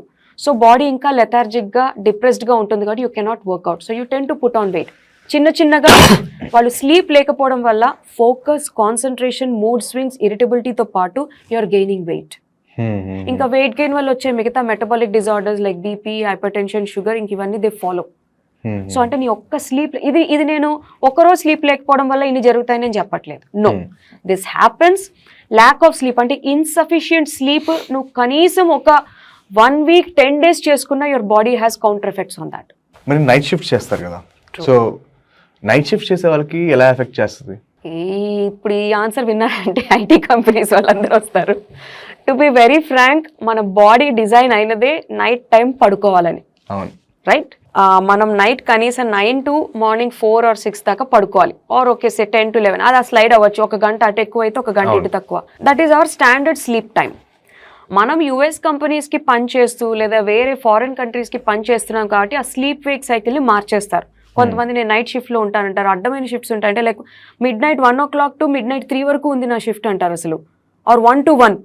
1 o'clock కి షిఫ్ట్ అయితే he or she logs out and comes home and by the time they set in to sleep it's 4. Ideally మన బాడీలో ఆ న్యాచురల్గా స్లీప్ వేక్ సైకిల్ సెట్ చేసేదని సర్కేడియన్ రిథమ్ అంటాం. ఓకే, ఆ టైంకి మన బాడీ యాక్చువల్లీ అవేక్ అవ్వాలి, ఎక్కడో చిన్నగా అది అవేక్ అవ్వబోతూ ఉంటుంది. వాళ్ళు నిద్ర తెచ్చుకోవడానికి అప్పుడు మళ్ళీ తింటారు 4ంటికి, నిద్ర రావాలి కాబట్టి తిని అబ్నార్మల్గా ఆ టైంలో పడుకుంటారు. ఇంకొకటి గుర్తుపెట్టుకోవాల్సింది ఏంటంటే, I'm just telling you this, parties చేస్తాం కదా మనము, లేదా లేట్ నైట్ ఏదైనా పెళ్ళిళ్ళకి వెళ్తాము, లేట్ నైట్ ముహూర్తాలతో అవన్నీ నైట్ అంతా అవేకుండి నెక్స్ట్ డే మార్నింగ్ నువ్వు 12 గంటలు కాదు కదా, నెక్స్ట్ డే సాయంత్రం లేచినా you will still feel very drowsy and sleepy and tired. 100%. నువ్వు నైట్ టైం పడుకునే 7-8 అవర్స్లో నీకు వచ్చే యాక్టివేషన్ కానీ ఎనర్జీ లెవెల్స్, నువ్వు అది నెక్స్ట్ డే మార్నింగ్ ఆఫ్టర్నూన్ దాకా పడుకున్నా యూ కెనాట్ రీకూప్ ఇట్. అంటే దాని అర్థం ఏంటంటే, moral of the story, night shift చేసి నువ్వు మార్నింగ్ అంతా పడుకున్నంత మాత్రాన ఒక నైట్ టైం పడుకున్న వాడికి వచ్చిన ఎనర్జీ లెవెల్స్ కానీ ఆ రెజ్యువనేషన్ కానీ నువ్వు మార్నింగ్ అంతా పడుకున్నా నీకు రావు. This is a fact. ఇప్పుడు ఏం చేయమంటారు నైట్ షిఫ్ట్స్ వాళ్ళు అంటే, I cannot answer that. But ఈ నైట్ షిఫ్ట్ సిస్టంలో డెఫినెట్లీ వాళ్ళ స్లీప్ వేక్ సైకిల్ డిస్టర్బ్ అవుతుంది. అండ్ వాళ్ళు అంత పడుకున్న అంటే 4 o'clock పడుకొని మళ్ళీ they wake up around 2 o'clock or 3 o'clock. ఆ టైంకి లేచి వాళ్ళు ఫస్ట్ బ్రేక్ఫాస్ట్ చేసేది ఈవినింగ్ 5 o'clockకి. బ్రేక్ఫాస్ట్ చేసిన వెంటనే మేము ఎక్సర్సైజ్ చేయలేం కాబట్టి మేము చేయము అంటారు. సో చిన్నగా డిన్నర్ కుక్ చేసుకుని they go after the shift. Literally వాళ్ళ జీవితంలో తినడం, డ్యూటీకి వెళ్ళడం, కుక్ చేయడం ఇంతే ఉంటుంది ఆ సైకిల్లోని. సో దీని ద్వారా ఏమైపోతుందంటే, మామూలు వాళ్ళలాగా వాళ్ళకి నిద్ర సరిపోవట్లేదు, మామూలు వాళ్ళలాగా వాళ్ళు ఏ యాక్టివిటీస్ చేయలేరు. So this has become so sick that మళ్ళీ ఇంకో కేటగిరీ వాళ్ళు ఉంటారు, వాళ్ళకి ఏంటంటే పాపం మంత్లీ వన్స్ ఈ షిఫ్ట్ కూడా మారిపోతుంది. అంటే by the time your body is adjusting, okay సర్లే మనం పొద్దున్న 4 నుంచి మధ్యాహ్నం 12 దాకా 8 hours స్లీప్ పడుకుందాం అని ప్రిపేర్ అవుతున్న బాడీకి నెక్స్ట్ మంత్ నుంచి అది సడన్గా షిఫ్ట్ మారిపోయి మధ్యాహ్నం టు midnight ఉంటుంది మళ్ళీ షిఫ్ట్. మధ్యాహ్నం 2 o'clock to midnight 4 o'clock వరకునో, లేకపోతే morning 6 to evening 6 logout time ఇలా మారిపోతూ ఉంటాయి. సో కాన్స్టెంట్గా బాడీకి ఇన్ని స్లీప్ వేక్ టైమింగ్స్ అలవాటు చేయడం వల్ల డెఫినెట్లీ లాంగ్ రన్లో యూ విల్ హ్యావ్ ఇన్సోమ్నియా. అంటే మనకంతటి మనకి న్యాచురల్గా స్లీప్ అనేది వచ్చేదాన్ని స్లీప్ ఇండ్యూసింగ్ అంటాం, అది వాళ్ళకి జరగదు. టాబ్లెట్స్ వేసుకుంటేనే కానీ నిద్ర పట్టదు. కానీ బాడీ అలవాటు పడదా దీనికి? బికాజ్ రోజు నైట్ షిఫ్ట్ చేస్తున్నాము, మనకి ఒక సర్కేడియన్ రిథమ్ అంటున్నారు కదా. సర్కేడియన్ రిథమ్ అంటే బేసిక్గా నా బాడీ నేను పొద్దున్న లెగాలి, 6 o'clock లెగాలి, వెళ్ళాలి, రాత్రి పడుకోవాలి. This is the rhythm. Like ఒక సెట్ షెడ్యూల్ ఉంటుంది అనుకోండి. లెట్ సే నా షెడ్యూల్ మారింది, నేను నైట్ షిఫ్ట్కి వెళ్తున్నాను. Okay, how long is your night shift permanent for ever in life? So let say ఒక కంటిన్యూస్గా 6 months చేశాను అనుకోండి, అప్పుడు నా బాడీ మారుతుందా? Your body adjust to that. నీ బాడీ ఇమీడియట్గా 2-3 days లో దానికి అడ్జస్ట్ అయ్యి అడాప్ట్ అయిపోతుంది. కానీ ఆ లెవెల్ ఆఫ్ పర్ఫార్మెన్స్ అనేది ఉండదు. పర్ఫార్మెన్స్ లెవెల్స్ నీకు తగ్గిపోతాయి. నువ్వు ఒక normal morning 9 to evening 4 duty చేసేవాడి active levels, performance levels or efficiency నీ లెవెల్స్లో ఉండదు. That's what they also experience. కానీ because we all have to earn for our living, they will do hook or crook, coffee తాగో, cigarette తాగో, ఏదో ఒకటి యాక్టివ్గా ఉండి they give 100% efforts in their work. అది నేను చెప్పగలను. పాపం they give their best efforts in work. ఎటల్లా ఎఫెక్ట్ అయ్యేది పర్సనల్ లైఫ్. ఆ టయర్సమ్నెస్ కానీ, ఆ ఎగ్జాషన్ కానీ అంతా ఇంట్లో వచ్చిన తర్వాత లైఫ్ పార్ట్నర్ మీద, వాళ్ళ ఓన్ లైఫ్లో వాళ్ళు ఎటన్నా వెళ్ళి ఎంజాయ్ చేయాలన్నా ఓపిక ఉండదు. Or if they are married and they have kids, they have no energy. పిల్లల్ని ఎత్తుకొని ఆడించుకొని ఆడే టైం కూడా ఉండదు, ఓపిక అసలే ఉండదు. ఇంటికి వచ్చారా పడుకోవాలనుకుంటారు. So their quality of performance వర్క్లో ఎఫెక్ట్ అవ్వచ్చు, కానీ అక్కడ ఎఫెక్ట్ చూపియరు, ఇంట్లో మాత్రమే చూపిస్తారు. So they are losing personal life at the cost of professional life. ఒక ఎక్స్పెరిమెంట్ చూసాం మనం. సో ఎక్స్పెరిమెంట్లో సింపుల్ థింగ్ ఏంటంటే, వాడు 180 days పడుకోలేదు. సో హీ వాజ్ డాక్యుమెంటింగ్ వాళ్ళ ఎంటైర్ సీక్వెన్స్లో 180 daysలో వాడి బాడీకి ఏమవుద్దా అని చెప్పి. And he was not the only one, ఇద్దరు చేశారు ఇది. అవును అవును. There was a point of time they were eating themselves. Severe hallucinations, severe your mind was literally tricking them. Appetite పడిపోవడము, వాళ్ళు తినాలనిపించదు. ఎట్లా అంటే ఏదో మొత్తం సారం పీల్చేసిన మనుషులాగా దే బికమ్ జాంబీస్ టెక్నికల్గా మాట్లాడుకుంటే. దీన్ని now they were doing it for something called as chronic sleep deprivation. అదొక ఎక్స్పెరిమెంట్ గా చేశారు అప్పుడు రష్యాలో ఎక్కడో అనుకుంటా. యా, అసలు క్రానిక్ స్లీప్ డిప్రివేషన్ అంటే ఏంటి మేడం? అంటే తదేకంగా కంటిన్యూస్ గా over a period of days or years or months sleep అసలు పడుకోకుండా ఒక్క 5 seconds కూడా కునుకు వేయకుండా ఉండడం అనేది క్రానిక్ డిప్రివేషన్. అది does it effect like a person like అంటే let me ask the question very different way. అది ఒక డిసీజ్ లా వస్తుంది ఎవరికైనా? డిసీజ్ లా రాదు, ఎందుకంటే by the time they understand that అరే మాకు నిద్ర పట్టట్లేదని వాళ్ళు ఒక 1 week ఉన్నప్పుడు లైఫ్ పార్ట్నర్ ఉండడము లేదా ఇంట్లో వాళ్ళు తీసుకురావడము, they come back to the doctor, tablets తీసుకొని పడుకుంటారు. అది మీరు అంటున్నది ఇన్సామ్నియా, అది వాళ్ళ డిజీజ్. వాళ్ళు పడుకోవాలనుకున్నా పాపం పడుకోలేకపోతున్నారు. It's their inability to sleep. ఎందుకు వస్తుంది అది? కొంతమందికి their mind is constantly active or they consume ఈ ఆల్కహాల్ కానీ స్మోకింగ్ కానీ లేకపోతే గ్యాడ్జెట్స్ ఎక్కువ చూడడము, బ్లూ లైట్స్ పెట్టుకొని నైట్ టైం ఎక్కువ వర్క్ చేయడము, వీటన్నిటి వల్ల కూడా మన బాడీలో న్యాచురల్గా స్లీప్ని ఇండ్యూస్ చేసే హార్మోన్ ఒకటి ఉంటుంది, మెలటోనిన్ అని. ఆ హార్మోన్ ఒక టైమ్ ఆఫ్ ద నైట్ మన డిన్నర్ తర్వాత అది ఇండ్యూస్ అవుతూ ఉంటుంది క్రమక్రమంగా. మనం ఈ బ్లూ లైట్ ఫిల్టర్స్తోని చాలా మంది చేస్తారు ఇది. కరెక్ట్గా బెడ్ టైం పడుకునే ముందు ఆ బ్లూ లైట్ పడేటట్టు ఫోన్ ఇలా పెట్టుకొని, అండ్ దర్ ఐడియా ఈజ్ చూస్తూ నిద్ర వచ్చి పడుకుంటూ పోయి ఫోన్ పక్కన పెడతాను అన్నది వాళ్ళ కాన్సెప్ట్. కానీ నువ్వు చూస్తున్నంతసేపు నీకు నిద్ర రాదు అన్నది యాక్చువల్ సైంటిఫిక్ కాన్సెప్ట్. ఎందుకంటే ఆ బ్లూ లైట్ ని ఐస్ కి హిట్ అయినప్పుడు దిస్ మెలటోనిన్ హార్మోన్ క్రమంగా తగ్గిపోతుంది. So you are almost again in an active state. So body understands and thinks that ఇది మళ్ళీ ఒక డే టైం అనుకుని బాడీ మిస్లీడ్ అవుతుంది ఆ ఫోన్ చూస్తున్నప్పుడు, ఆ లైటింగ్ కి. నువ్వు మళ్ళీ చిన్నగా అందులో టైర్ అయిపోయి నీకు నిద్ర వచ్చినప్పుడు నువ్వు ఫోన్ పక్కన పెట్టేసి ఆ లైట్ ఆపినప్పుడే నీకు నిద్ర వస్తుంది. So this is a very controversial thing. కానీ కొంతమంది ఇద్దరు వ్యక్తులు యాక్చువల్లీ ఒకప్పుడు 1963లో ర్యాండీ గార్డ్నర్ అనే అతను ఈ స్లీప్ ఎక్స్పెరిమెంట్ చేశాడు. ఎట్లా అంటే he was just not sleeping continuous గా, పడుకోకుండా సమ్ 17 days 21 minutes పడుకోకుండా ఉన్నాడు. ఆ టైంలో there were series of scientist doctors అతన్ని డైలీ అబ్జర్వ్ చేస్తూ ఉన్నారు. వన్ సెట్ ఆఫ్ సైంటిస్ట్ ఏం కన్క్లూడ్ చేశారంటే అతని ఎక్స్పెరిమెంట్ అయిపోయిన తర్వాత నాన్ స్టాప్ గా ఒక 14 hours పడుకున్నాడు first day, then he slept for 12 hours the next day. ఆ అబ్బాయి చెప్పడం, and he was a 17-year-old boy who did this experiment, Randy Gardner. అతను చెప్పడం, నేను 2 days స్లీప్ రికవర్ అయిన తర్వాత నవ్ ఐఎమ్ ఫీలింగ్ నార్మల్ అన్నారు. వాళ్ళు ఈఈజీ కానీ ఇలా డిఫరెంట్ టెస్ట్లు అన్ని చేసి సైంటిస్ట్ కూడా ఈ పడుకోకపోవడం వల్ల ఆయనకి పెద్ద వచ్చిన నష్టం ఏం లేదు, he came back to normal అని కన్క్లూడ్ చేశారు. But there were other section of doctors, అతని మీద అబ్జర్వేషన్స్ చేసిన వాళ్ళు, దే ఐడెంటిఫైడ్ వేరే రకమైన సైకలాజికల్ క్వశ్చన్స్ అవి అడిగి వాళ్ళు ఫైండ్ అవుట్ చేసింది ఏంటంటే హీ వాజ్ అ లిటిల్ హాల్యూసినేటెడ్. కొంచెం సైకోసిస్లోకి వెళ్ళడం కానీ, భయం ఎక్కువ పెరగడం కానీ, ఇరిటబిలిటీ, మూడ్ స్వింగ్స్, అతని పర్ఫార్మెన్స్ లెవెల్స్ తగ్గిపోవడం. 17-year-old బాయ్ అంటే వెరీ షార్ప్ బ్రెయిన్ ఉండాలి ఐడియల్లీ, కానీ అతను చదువుకోవడంలో కానీ అతను వేరే స్కిల్ఫుల్ యాక్టివిటీస్ చేస్తున్నప్పుడు అతని కాన్సన్ట్రేషన్స్ లెవెల్స్ తగ్గాయని వాళ్ళు ఐడెంటిఫై చేశారు. And the same boy while he reached middle age around 35 to 40 years వచ్చినప్పుడు he went into chronic insomnia. ఇందాక మీరు అడిగినట్టు అసలు నిద్ర అనేది రాలేదు అతనికి. He had to take the help of doctors దగ్గరికి వెళ్ళి టాబ్లెట్స్ తీసుకొని పడుకునే స్టేజ్కి వెళ్ళిపోయాడు. Then he again issued a public statement, నేను నా 17 ఏళ్ల వయసులో చేసిన ఎక్స్పెరిమెంట్ కారణంగా నాకు ఇప్పుడు క్రానిక్ ఇన్సామ్నియా అనేది వచ్చింది, is my belief. Whether the doctors accept it or those scientist ఒప్పుకున్నా ఒప్పుకోపోయినా నాకు ఇప్పుడు ఈ కండిషన్ వచ్చింది అప్పుడు నేను చేసిన ఎక్స్పెరిమెంట్ వల్ల అని అతను కన్క్లూడ్ చేశాడు.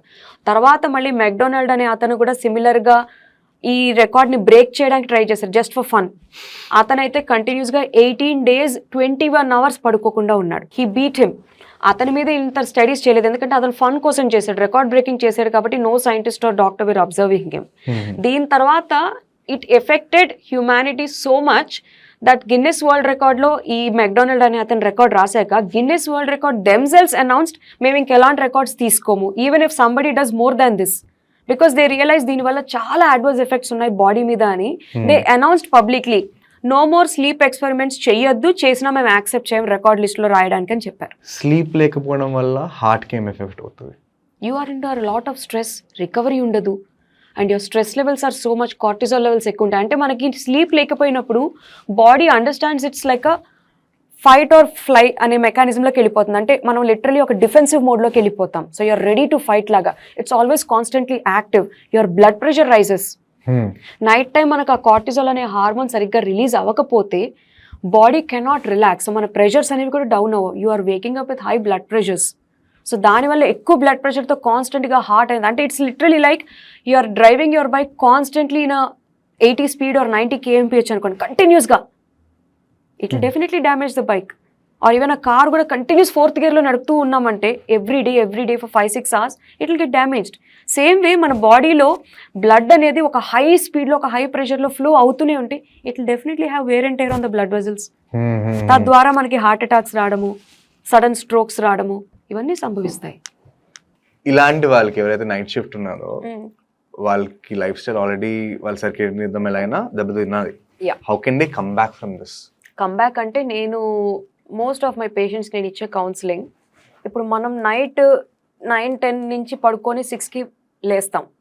లేచిన తర్వాత మన డే టైంలో మనం ఏవేవైతే చేస్తామో, whether it is our workout, exercise, cooking, eating, 3 times meals, ఇవన్నీ ఎలా అయితే చేస్తామో వాళ్ళ వేకప్ టైంలో వాళ్ళు కూడా అవన్నీ చేయగలగాలి. అట్లీస్ట్ కొన్ని bad effects on the body అయినా అవాయిడ్ చేయొచ్చు. నైట్ షిఫ్ట్ కానీ వచ్చి పొద్దున పడుకొని పొద్దునుంచి మళ్ళీ నైట్ షిఫ్ట్ బిగిన్ అయ్యేంత వరకు పడుకొని లెథార్జిక్గా డల్గా ఫీల్ అవుతూ ఏదో ప్యాక్ చేసుకొని అక్కడ దొరికి అరాకొర అన్హెల్దీ ఫుడ్, ఆఫీస్లో పిజ్జా ఆర్డర్ చేస్తారు బికాజ్ ఇంట్లో కుక్ చేసుకునే టైము ఓపిక రెండు లేవు కాబట్టి ఆ అన్హెల్దీ ఫుడ్ తింటూ ఆ విషియస్ పాయిజనస్ సైకిల్లో కొట్టుకుపోకుండా కొంచెం నా బాడీకి 7 to 8 hours ఆఫ్ స్లీప్ కావాలి అని నిర్దిష్టంగా పెట్టుకోండి. Like say morning 3 o'clock logout అయ్యి 4 o'clock పడుకునేవాడు at least should be waking up by 12 o'clock. 12 is your day time. నాకు 6 o'clock నేను ఏం పని చేస్తానో నువ్వు మధ్యాహ్నం 12ంటికి అదే పని చేయాలి. లేచి you can have your coffee or tea or some nuts and go for your workout. Come back. నీ lunch time evening 3 o'clock 4 o'clock అవ్వచ్చు. అండ్ ఆ తర్వాత మళ్ళీ నీ dinner time and then your snack time. అలా దాన్ని స్పేస్ అవుట్ చేసుకుంటూ literally ఒక సగటు మానవుడు మార్నింగ్ టు ఈవినింగ్ ఏ పనులు అయితే మనం అన్నీ చేసుకోగలుగుతామో హెల్త్ గురించి కానీ మన గురించి కానీ వాళ్ళు ఆ వేకప్ టైంలో అవన్నీ చేసుకోగలగాలి. అలా కొన్ని సైడ్ ఎఫెక్ట్స్ అయినా మనం అండన్ అంటే మనం వెనక్కి తిప్పి తీసుకువెళ్ళచ్చు. ఇక నైట్ షిఫ్ట్ తప్పదు కాబట్టి నేను ఇలానే పడుకుంటాను, అది తప్పదు, నేను ఇలానే ఫుడ్ ఆర్డర్ చేసుకొని తింటాను బికాస్ టైం లేదు అని అనుకుంటే వెరీ సూన్ అంటే ఒక 50-60 yearsకి మనకి రావాల్సిన హెల్త్ కెలామిటీస్ అన్నీ ఒక 35-40 yearsకి వచ్చే ఛాన్సెస్ ఉంటాయి. రైట్. స్టార్టింగ్ నుంచి చెప్పాగా మేడం అపోలో రిపోర్ట్ వచ్చిందని చెప్పి. I'll read an excerpt from it. Sure. Indians get a heart attack a decade earlier in their lives as compared to other ethnic groups. According to Indian Heart Association, 50% of all heart attacks in Indians occur under 50 years of age and 25% of heart attacks occur under 40. దీని మీద comment ఏంటి? Unhealthy life style and a lot of stress levels. మన life స్టైలే చాలా స్ట్రెస్తో కూడుకున్నది అయిపోయింది. మన AIIMS, మన గోల్స్, మన టార్గెట్స్ కూడా ఎక్కువ, మన వర్కింగ్ అవర్స్ ఎక్కువ, స్లీప్ టైం తక్కువ అయిపోయింది. So all these and sedentary life style అంటే వి ఆల్ నో మనం హెల్తీగా ఉండాలంటే ఇవి చెయ్యాలి అని అనుకుంటాం కానీ అవన్నీ యాక్చువల్గా ఇంప్లిమెంట్ చేసేంత మోటివేషన్, టైమ్ ఆర్ డ్రైవ్ ఉండకపోవచ్చు. So all these factors together are giving us that stress. దానివల్ల ఎర్లీ హార్ట్ అటాక్స్ అనేది ఎక్కువ అయిపోతున్నాయి. ఎంత ఎర్లీగా అయింది? As early as 30-year-old, 30-35-year-old. మనం న్యూస్లో కూడా చూసే ఉంటాము 35-year-old CEO అని కానీ లేకపోతే ఒక ఆమె డాన్స్ చేస్తూ సడన్గా కొలాప్స్ అయిపోయింది because of heart attack on the stage అని అంటున్నారు. వీటన్నిటికీ రీజన్స్ ఇస్ బికాజ్ అంత హెల్త్ అవేర్నెస్ ఉండి రెగ్యులర్గా హెల్త్ చెకప్ చేయించుకుంటూ మనకు కొలెస్ట్రాల్స్ ఉన్నాయా అంటే మనకు హార్ట్లో బ్లాక్స్ ఉండొచ్చేమో అనే అవగాహన వాళ్ళకి ఉండకపోవడం, మనం ఈ ఫుడ్స్ ఎక్కువ తింటుండడం వల్ల మనకి ఎథెరోస్క్లెరోసిస్ అంటే ఈ గుండెలో కొవ్వు పదార్థాలు అక్యూములేట్ అయ్యి మనకి బ్లాక్ అవ్వచ్చు అనే అవగాహన వాళ్ళకి లేకపోవడం, జస్ట్ సన్నంగా ఉన్నాము మనం హెల్తీగా ఇంట్లో కుక్ చేసుకొని తింటున్నాం అనే కాన్సెప్ట్తో వెళ్ళిపోతారు. కానీ మన ఫుడ్లో ఎంత ఆయిల్ యూస్ చేస్తున్నాం, దీనివల్ల మనకి కొలెస్ట్రాల్స్ ఎంత ఉంటున్నాయి, మనకి ఫిజికల్ ఇన్యాక్టివిటీ వల్ల సడన్గా నేను డాన్స్ చేస్తే నా గుండె అంత ఒత్తిడిని తట్టుకోగలదా, ఇవన్నీ వాళ్ళకి తెలియాలని నేను ఎక్స్పెక్ట్ చేయను బికాజ్ అది వాళ్ళ ఎడ్యుకేషన్ సిస్టంలోంచి అవేర్నెస్ నుంచి ఉంటాయి. ఇవన్నీ లేకపోవడం వల్ల సడన్గా ఒక ఈవెంట్లోకి వెళ్ళి హై ఇంటెన్సిటీతో డాన్స్ చేయడం కానీ లేదా సడన్గా ఒక వెకేషన్కి వెళ్ళి అక్కడ స్పీడ్గా పరిగెత్తడం కానీ చేస్తున్నప్పుడు your heart cannot support such a intense activity. ఒత్తిడితో బ్లడ్ ని పంప్ చేయడం హార్ట్ కి అలవాటు లేదు ఎందుకంటే మనం ఎప్పుడు ఎక్సర్సైజ్ చేయలేదు కాబట్టి. And they land up with heart attacks. మీరు అంటున్నట్టు మీరు 30 అంటున్నారు కదా, నేను కొన్ని రిపోర్ట్స్ చదివాను. SSC ఎగ్జామ్ రాస్తూ ఒక అమ్మాయి కడపలో she died of heart attack. I think మా తమ్ముడు బ్యాచ్మేట్ అనుకుంటా. ఆ అమ్మాయి ఇంటర్ ఎగ్జామ్స్ రాస్తూ చచ్చిపోయాను. మొన్న ఏదో వీడియో చూస్తున్నా CCTV ఫుటేజ్లో he was playing cricket. It's not even in the మిట్ట మధ్యాహ్నమో సన్ స్ట్రోక్ హీట్ స్ట్రోక్ ఏం కాదు, ఈవినింగ్ 6 o'clock క్రికెట్ ఆడుతున్నాడు అబ్బాయి. అప్పటివరకు బాగానే ఉన్నాడు. బ్యాట్స్మెన్ ఇలా ఇలా షాట్ కొట్టాడు, ఇలా వంగాడు బాల్ పట్టుకోవడానికి, Oh. పడిపోయాడు, కొలాప్స్ అయిపోయాడు. True. సో ఇంత ఎర్లీగా హార్ట్ అటాక్స్ రావడానికి what are the reasons? Main reason is we're not listening to our body. అంటే హార్ట్ అటాక్ అనేది మనకి నిద్దట్లో వచ్చిందైతే అది డిఫరెంట్, సైలెంట్ హార్ట్ అటాక్స్ అంటాం. బట్ ఇంపెండింగ్ డూమ్ అంటాం, అంటే ఏదో ఒకలాంటి ఆందోళన, ఒకలాంటి fogginess, something unhealthy is happening అనే సెన్సేషన్ మనకి తెలుస్తుంది. Especially I'm talking about the boy who fell down while playing cricket. అంటే అమ్మో నేను ఈ ఒత్తిడితో పరిగెడితే ఇప్పుడు ఇది పట్టుకోలేనని మనకు సెన్సేషన్ తెలుస్తున్నప్పుడు మనం ఆగిపోవాలి. We should listen to our body. మనం రెగ్యులర్గా హై ఇంటెన్సిటీ ట్రైనింగ్ అవుతూ మనం క్రికెట్ ఆడుతూ దానికి క్యాచ్ పట్టడమో లేదా సిక్సర్ కొట్టడమో చేస్తే that is a different case. నువ్వు వన్స్ ఇన్ అ బ్లూ మూన్లో అంతవరకు నువ్వు పరీక్షలు రాసుకుంటూ పుస్తకాలు వేసుకొని చదువుకొని, అంటే ఒక ఇంటర్మీడియట్ అబ్బాయి అంతకుమించి హెల్త్ అవేర్నెస్ వాడికైనా ఎలా ఉంటుంది?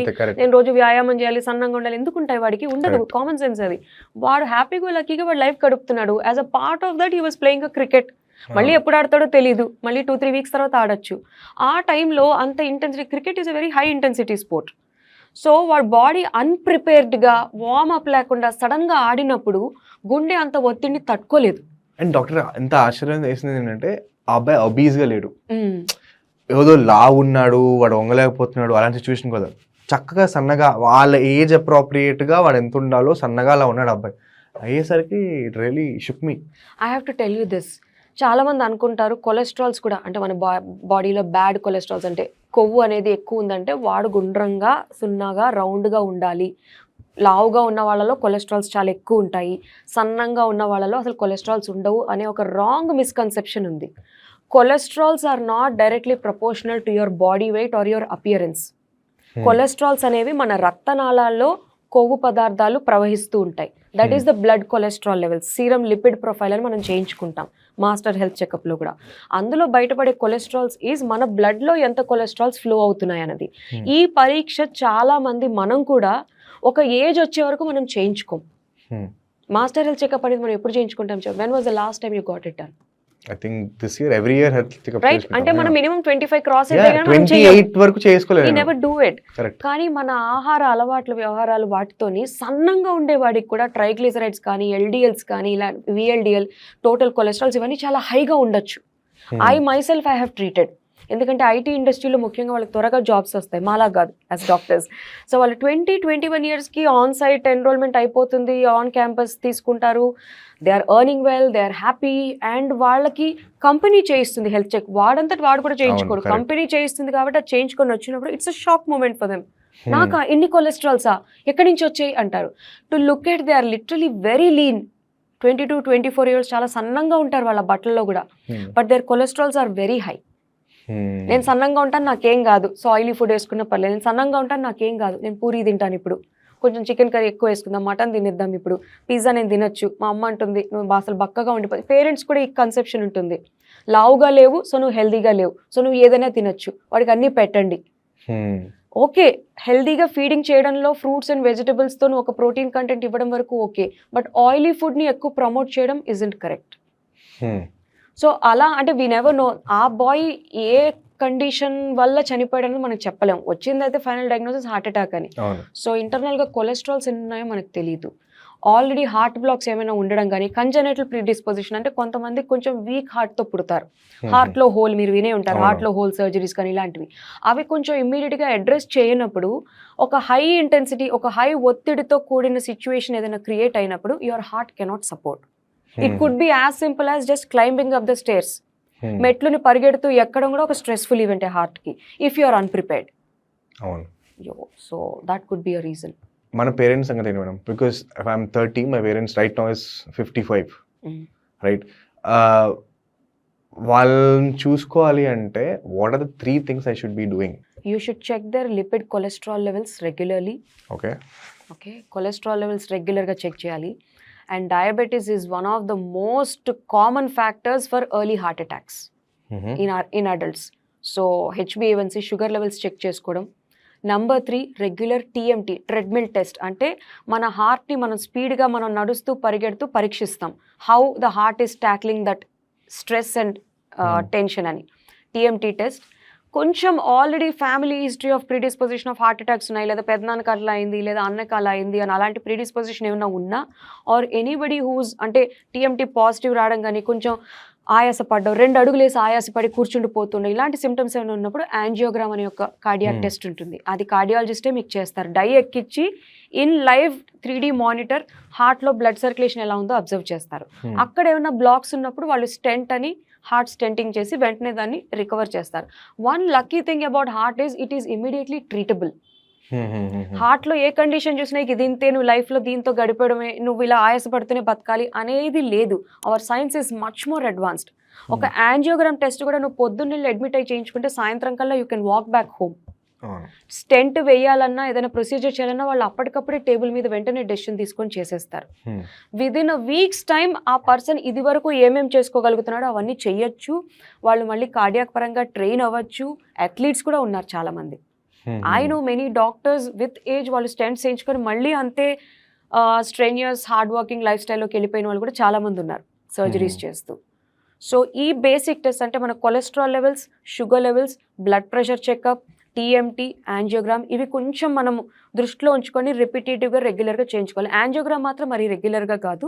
మీ కార్డియాలజిస్ట్ ఈ టెస్ట్లన్నీ చూసి అవసరం అనుకుంటే సజెస్ట్ చేస్తే చేయించుకోవాలి. అది మనంతట మనం వెళ్ళి స్వచ్ఛందంగా ల్యాబ్స్లో వెళ్ళి చేయించుకునేది కాదు. బికాస్ ఇట్స్ అంటే గుచ్చి చేస్తారు మనకి ఇంజెక్షన్తో. ఒకవేళ నేను as a 25 to 30 year old, okay, what should I be doing? 3 things. అలాగే 3 things చెప్పారు మా పేరెంట్స్ గురించి. If I have to take care of my health, heart health, okay okay, what are the 3 things I should be doing? You should have a good cardio workout at least 3 to 4 days a week. Okay. Cardio workout అంటే ఒక స్పీడ్లో వేగంగా brisk వాకింగ్లా నడవడం కానీ, mild running కానీ, or treadmill ఇంక్లినేషన్లో walking కానీ, ఇలాంటి యాక్టివిటీస్ వీక్లీ 3 to 4 times ఉండగలగడం. And remaining days weight training చేస్తూ you can lead an active life style. And ensuring that fat content కానీ షుగర్ కంటెంట్ కానీ బాడీలో ఎక్కువగా వెళ్లకుండా ఒక బ్యాలెన్స్డ్ డైట్ సిస్టమ్ని అలవాటు చేసుకోవడం. లైక్ ఎవ్రీ మీల్లో 50% should be protein, 25% should be your vegetables which give you fibre, 25% can be carbs. సింపుల్గా చెప్పాలంటే they may not be exact percentages, but ఒక సామాన్య పర్సన్ నేను ఎలా పెట్టుకోవాలి ఫుడ్ అంటే ఒక ప్లేట్లో 50% ప్రోటీన్, 25% కార్బ్స్ అంటే రైస్, రోటీ ఇలాంటిది, 25% వెజిటబుల్స్, అది కూర రూపంలో అయినా, రా వెజిటబుల్స్ అయినా, సార్టెడ్ ఫామ్ అయినా పెట్టుకొని తింటూ ఒక active life style 4 to 5 days a week యాక్టివ్గా ఏదో ఒక వ్యాయామంలో పార్టిసిపేట్ చేస్తూ ఇయర్లీ వన్స్ హెల్త్ చెకప్ చేయించుకుంటే they can lead a very comfortable and happy healthy life for long. Simple. మీరు ఇన్ని వర్కౌట్లు చెప్తున్నారు నాకు. You know where I'm going, right? Yeah, జిమ్ముల్లో. అబ్బా ప్లీజ్, ఆ కొంచెం వెళ్ళే వాళ్ళు కూడా ఈ క్వశ్చన్ కి ఆపేస్తారేమో జిమ్కి వెళ్ళడం. జిమ్కి వెళ్ళి చచ్చిపోతున్నారు చాలా మంది. Ask it, I clarify. Because people are going to gym. అందరూ వర్కౌట్ చేస్తున్నారు కాదు, వర్కౌట్ చేస్తూ చచ్చిపోయిన వాళ్ళు కూడా ఉన్నారు. అవును. ఎందుకు అవుతుంది? దట్స్ బికాజ్ అంటే I'll tell you in 2 ways for this. ఒకటి, you should listen to your body. వాడెవడో ఇంత వెయిట్ లేపుతున్నాడు కదా, ఇన్స్పైర్ అవడం వేరు, అది యాజ్ ఇట్ ఈస్ గా కాపీ చేయడం వేరు. Lot of the people inspire అవ్వడం కాకుండా కాపీ చేయాలనుకుంటారు వెంటనే, అంతే లిఫ్ట్ చేసి ఫర్ దెమ్సెల్స్, చూపించాలని కాదు. ఓ వాడు 40 kgs ఎత్తేసాడు, నేను ఎత్తేస్తాను. Your heart was not prepared for that, or your body was not warmed up for that. మనం 40 kgs లిఫ్ట్ చేయాలంటే ఒక్కసారిగా 1 fine day జిమ్కి వెళ్ళి 40 kgs లిఫ్ట్ చేయలేం. స్టార్ట్ చేయాల్సింది either 2 kg or 3 kg వెయిట్స్తో స్టార్ట్ చేస్తూ క్రమక్రమంగా you have to reach to that stage. That is number 1. number 2, బాగా కొన్ని ఏళ్ల తరబడి జిమ్ చేస్తూ ఫిట్గా లీన్గా యాబ్స్ ఉన్న పర్సన్ అయినా సరే, if he has other underlying heart conditions, ఎందుకంటే హార్ట్లో మనకు కనిపించేది కేవలం ఆ కొలెస్ట్రాల్ లెవెల్స్ అంటున్నాము, షుగర్స్ అంటున్నాము. అంతర్లీనంగా బ్లడ్ వెజిల్స్లో ఆల్రెడీ ప్లాక్స్ అంటాం, అంటే అడ్డులాగా. ప్లాక్స్ ఆర్ నథింగ్ బట్ ఒక బ్లడ్ వెజిల్లో స్పీడ్ బ్రేకర్స్ లాంటివి. అవి అధిగమించుకుంటూ బ్లడ్ ఫ్లో అవ్వాలి. ఆ టైంలో if you are doing a strenuous workout, అంతర్లీనంగా అలాంటివి ఏమైనా ఉన్నప్పుడు you are doing a sudden strenuous workout, suddenly your heart fails, it will not support. That is when you collapse. అంటే నువ్వు అని అలా చెయ్యాలి అంటే నువ్వు ప్రెషర్ ఇస్తే, బ్లడ్ ప్రెషర్ ఆ టైంకి హార్ట్ పంప్ చేస్తే you will be able to lift. నువ్వు చేయకుండా కొలాప్స్ అయ్యావు అంటే your heart did not support you. ఆ టైంలో మన హార్ట్ చేతులు వదిలేసింది. సో దీనికి we have to listen to our body. If you observe అంటే నేను నా ఇన్స్టాగ్రామ్లో కూడా పెట్టినప్పుడు ఈగో లిఫ్టింగ్ అనేది చేయకూడదు. వాడెవడో చేశాడు, ఆ రికార్డ్ని బద్దలు కొట్టడానికి నేను ఇలా చేయాలి, ఇన్స్పైర్ అవ్వచ్చు. Maybe 1 fine day after 6 months you can beat that record, but not at a time. నిన్న చేసింది వాళ్ళు చూసి మనం వెంటనే చేసి మనం కొలాప్స్ అవ్వడం కరెక్ట్ కాదు. కొన్ని హార్ట్ కంప్లైంట్స్ కానీ హార్ట్ స్ట్రోక్స్ కానీ జిమ్స్లో వచ్చినవి అన్ప్రిపేర్డ్గా చేయడం, ఆర్ ల్యాక్ ఆఫ్ స్లీప్ లేకుండా సడన్గా 2 hours ఆఫ్ స్లీప్తో నెక్స్ట్ డే వెళ్ళి జిమ్ చేయడం, these are a big no. Or after a heavy drinking the previous night, బాగా పార్టింగ్ చేసి, ఏమో he was a very fit person, హెల్దీగా వాడు ఎంత హెల్దీ ఫిట్గా ఉన్నా if he had a very late night drinking, sleep సరిగ్గా లేదు, హైలీ స్టిమ్యులేటెడ్ సిచ్యువేషన్లో వచ్చి నెక్స్ట్ డే జిమ్ చేసినప్పుడు కూడా they can have sudden heart attacks. So tell me about this. Now this is a very trending topic అనాలో లేకపోతే again భయపెట్టే topic అనుకోవాలి అన్నాను, అర్థం కావట్లేదు. నేను మొన్న కొంతమంది చూసే యాక్టర్స్ని 3-4 months బ్యాక్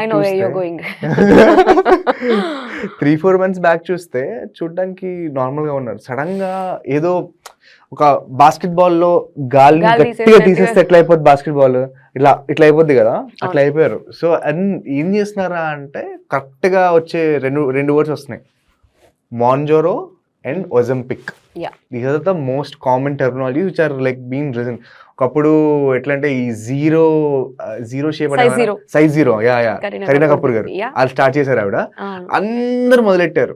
ఇప్పుడు సడన్ గా ఇది ఒక ట్రెండ్ లా స్టార్ట్ అయిపోయింది. ఇప్పుడు మొత్తం బాలీవుడ్ మొత్తం ట్రెండ్ ఫాలో అవుతుంది. నో ఐ వాంట్ అండర్స్టాండ్ ఈ ఒజంపిక్ ఏంటి, ఈ మాంజారో అంటే ఏంటి? ఒజంపిక్ అండ్ మాంజారో ఒరిజినల్ గా ఇవి diabetic medications. Okay, only sugar వ్యాధిగ్రస్తులకు మాత్రమే ఇచ్చే ఇంజెక్షన్స్, వాటి కోసమే డెవలప్ చేయబడ్డవి. వీటి వల్ల వచ్చే సైడ్ ఎఫెక్ట్ వెయిట్ లాస్ కూడా.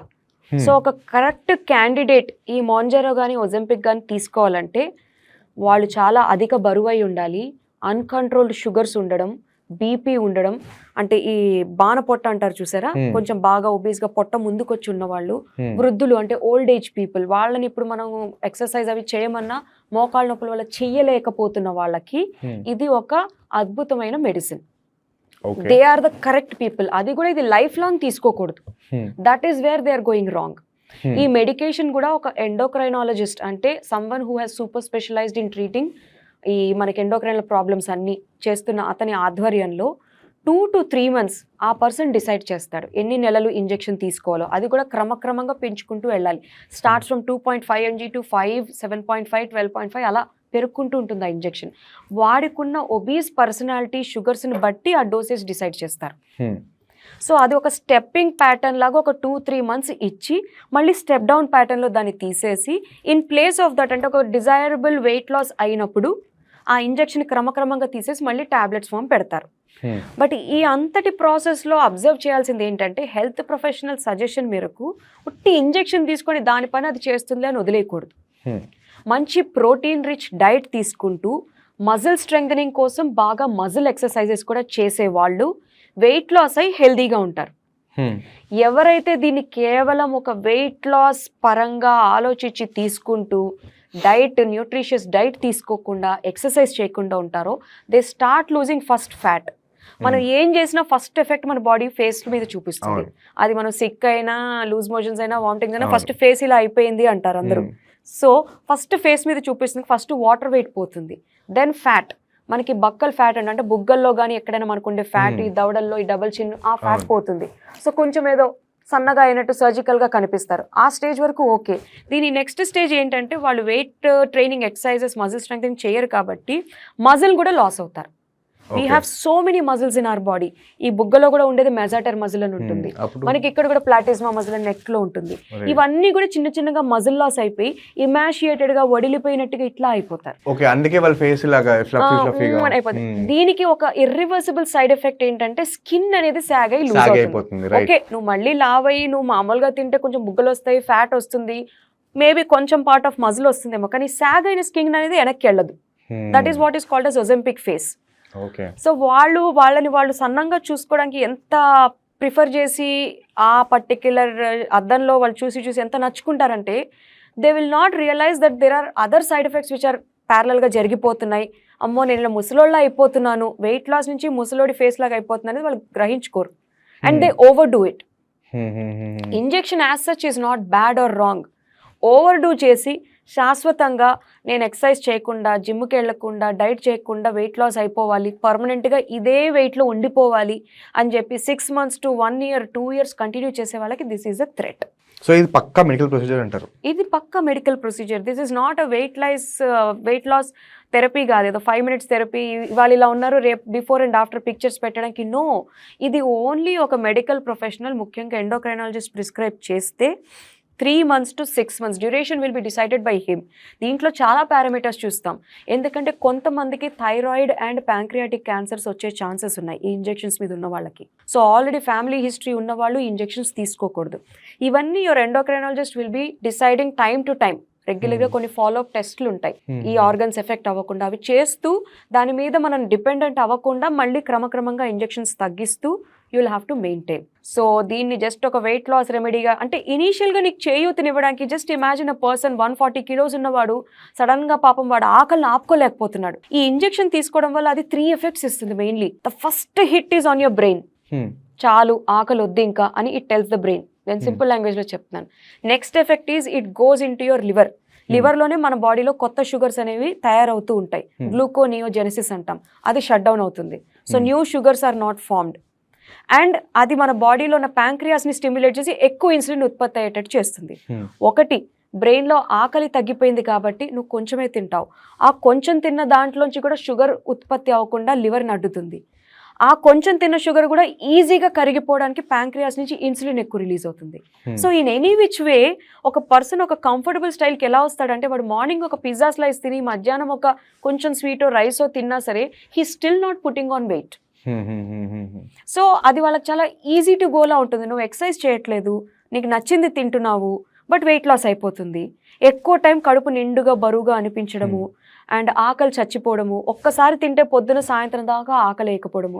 ఫ్యాక్చువల్గా అయితే ఇవే చేయాలి కొంచెం బరువు తగ్గాలంటే, ఆకలిని తగ్గించుకొని తక్కువ తినడం ఇవన్నీ. అది నువ్వు ఎక్కువ స్ట్రెస్ ప్రెషర్ బ్రెయిన్కి పెట్టకుండానే అయిపోతున్నాయి just with 1 injection. So 140-150 kilos ఉన్న వాళ్ళకి this is like a golden opportunity. ఒక 3 months వాళ్ళు కొంచెం, అంటే ఒక ఒబెసిటీ ప్రొసీజర్ సర్జరీస్ చేయాలన్నా the surgeon decides they have to be at a particular weight. So ఆ గోల్ వెయిట్ వచ్చే వరకు ఇంజెక్షన్స్ ఇచ్చి తర్వాత they can go for some other procedures.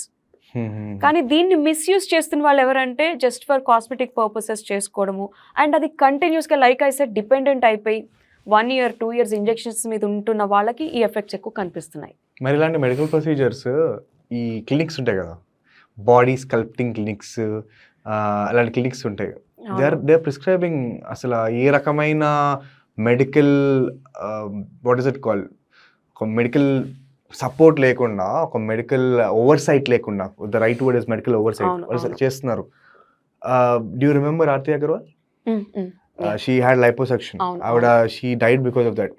దాని తర్వాత చాలా మందికి లైపోసెక్షన్ అంటే ఒక భయం స్టార్ట్ అయిపోయింది. Again that might be a right procedure, అది కరెక్ట్ చేసి procedure was good, but it was ఒక అన్ఎక్స్పెక్టెడ్ కాంప్లికేషన్, ఫ్యాట్ ఎంబోలిజం అంటారు, రైట్? సో దానివల్ల చనిపోయింది. అలాంటిది again God forbid nothing happens, but అలాంటిది అయితే కానీ ఇలాంటి వాళ్ళు స్టాప్ అవరా, లేకపోతే ఏంటి, what is it? That's what, అంటే ప్రస్తుతానికైతే the drug is available in such a situation that ఆ ఎండోక్రైనాలజిస్ట్ కానీ డాక్టర్ కానీ రాస్తే ఆ ప్రిస్క్రిప్షన్తో the medical company directly is giving the medicine to the doctor so that it can be given to the patient. ప్రస్తుతానికి అంత guarded గా నడుస్తోంది, but I'm sure it will be out in the market. I cannot stop, you cannot stop. అప్పుడు అది చిన్న చిన్న clinics, unregistered క్లినిక్స్లోకి వెళ్ళిపోయి body sculpting అనో లేకపోతే వెయిట్ లాస్ ట్రాన్స్ఫర్మేషన్ అనే ఒక అట్రాక్టివ్ పాయింట్తో జస్ట్ బిఫోర్ మ్యారేజ్ అని తీసుకున్నప్పుడు మేబీ వాళ్ళు సదుద్దేశంతో ఇన్ని రోజులే తీసుకోండి అని చెప్పినా, if it's freely available in pharmacies, వాడికి వాడు వెళ్ళి తెచ్చుకొని చేసేటట్టు అయిపోయినప్పుడు వాడికి తెలియదు కదా అది ఓకే నేను 3 monthsలో ఆపాలి, ఈ డోస్ తీసుకోకూడదు అని. సో అక్కడ అబ్యూస్ జరిగే ఛాన్సెస్ ఉంటాయి. It's a very sad reality. And అంటే the way this drug is picking up, ఏదో అంటారు చూసారా, ఎక్కువ గాలి వచ్చే చెట్టుకి ఎక్కువ పళ్ళు ఉంటాయి అని, ఆ టైప్లో ఏదో సామెత లాగా, అలాగా ఎంత క్విక్గా ఇది స్కై రాకెట్ అవుతుంది ఈ మెడిసిన్, అంతే త్వరగా దీని అబ్యూస్ స్టార్ట్ అయిపోతుందేమో అని అనిపిస్తుంది. I can already see the abuse. Are we creating a generation which is dependent on this kind of drugs? Maybe we're, ఎందుకంటే మన జనరేషన్ ఆల్రెడీ చాలా షార్ట్ కట్స్ వచ్చేసాయి. ఫుడ్ డెలివరీ నుంచి ఎనీథింగ్. ఇంతవరకు కొంచెం కష్టపడాలి అని చెప్పేది ఒకటి ఏదైనా ఉందంటే అది ఎక్సర్సైజ్, వెయిట్ లాసే. ఇప్పుడు అది కూడా ఈజీ అయిపోతుంది. It's good, we should accept the new scientific change, నేను కాదనట్లేదు. కానీ దాన్ని ఓవర్ చేయడం మాత్రం మనం ఆపలేమేమో. Because of half knowledge people దాన్ని ప్రిస్క్రైబ్ చేస్తూ ఇల్లీగల్గా చేస్తారేమో అనేది is a question. Then I will end this with one question. Okay, most return of investment వచ్చే ఒక habit with respect to health according to you? Because I know you, because I know how much gym buff you are. ఎప్పుడు చూసినా రోజు చూసినా like ఒక చూసి madam జిమ్కి వెళ్తున్నారు, మనం ఈరోజు కూడా వెళ్ళలేదు. I see because you such you very very discipline. According to you what is the biggest return of investment? ఒక హెల్త్ హ్యాబిట్ ఈ కంటిన్యూస్గా చేస్తే మన health is going to be perfect. అదేంటి? Is it diet or is it exercise or is it something else? Options ఇస్తే I would say all, but most importantly మనం ఇది మాత్రం ఎవ్రీడే ఉండాలి అని చెప్పేదైతే, నేను బల్లగుద్ది చెప్పేదైతే 7 to 8 hours of sleep, minimum 6 to 7 hours of sleep. As per WHO కూడా 6 to 7 hours of sleep is minimum every day, which gives you a very good investment. Returns మీకు the whole day you'll observe. Your day is very good and fruitful. So నీకు నిద్ర బాగుంటే ఆటోమేటిక్గా every health habit you can follow is my funda.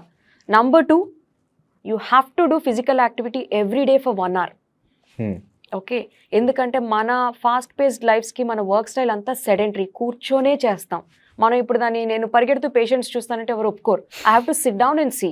So నాకు నా work టైమింగ్లోని అలాంటి physical activity ఉండదు కాబట్టి I have to create artificially a time and do physical exercise చేసుకోవాలి. అది జస్ట్ సన్నబడ్డానికో లేదా ఒక రకంగా కనిపించడానికో కాదు, that is the side effect, అది extra advantages. But main thing is నా హార్ట్ ఫ్యూచర్లో ఎంత ఒత్తిడినైనా తట్టుకోవడానికి నేను ట్రైన్ చేస్తున్నాను. That's the main goal. I'm training my heart and mind. ఒక ఓల్డ్ ఏజ్ అయ్యాక నేను చైర్లోంచి లేవాలన్నా నా భుజాల్లోని, నా కాళ్ళలోని, కండరాల్లో గట్టిదనం ఉండాలి కాబట్టి I do strength training. So 7 hours of minimum sleep, 1 hour of physical activity is a must and the best investment నువ్వు నీ బాడీకి ఇచ్చేది. The returns are in triples అంటారు చూసారా, అంటే double and triple. So that's what. Diet comes later, అంటే it's always there, give and take. అంటే నువ్వు ఈ ఫిజికల్ యాక్టివిటీని బట్టి డైట్ ఈజ్ నాకు కరెక్ట్ అనిపించే డైట్ నీకు కరెక్ట్ కాకపోవచ్చు, but sleep and exercise is correct for everybody. నువ్వు నైట్ షిఫ్ట్ చేసినా, డే షిఫ్ట్ చేసినా, you have to have that minimum sleep. You need to move your body. I think that's it. Will wrap for this time. Last time మనం sugar cover చేసాం, ఈసారి మనం heart cover చేసాం. Maybe next time, whatever organ our audience wants, please comment below. But thank you, doctor. Thank you for being here. It was wonderful for me too. Thank you for spending your Sunday with me. Oh, yes. Thank you. Thank you. Bye.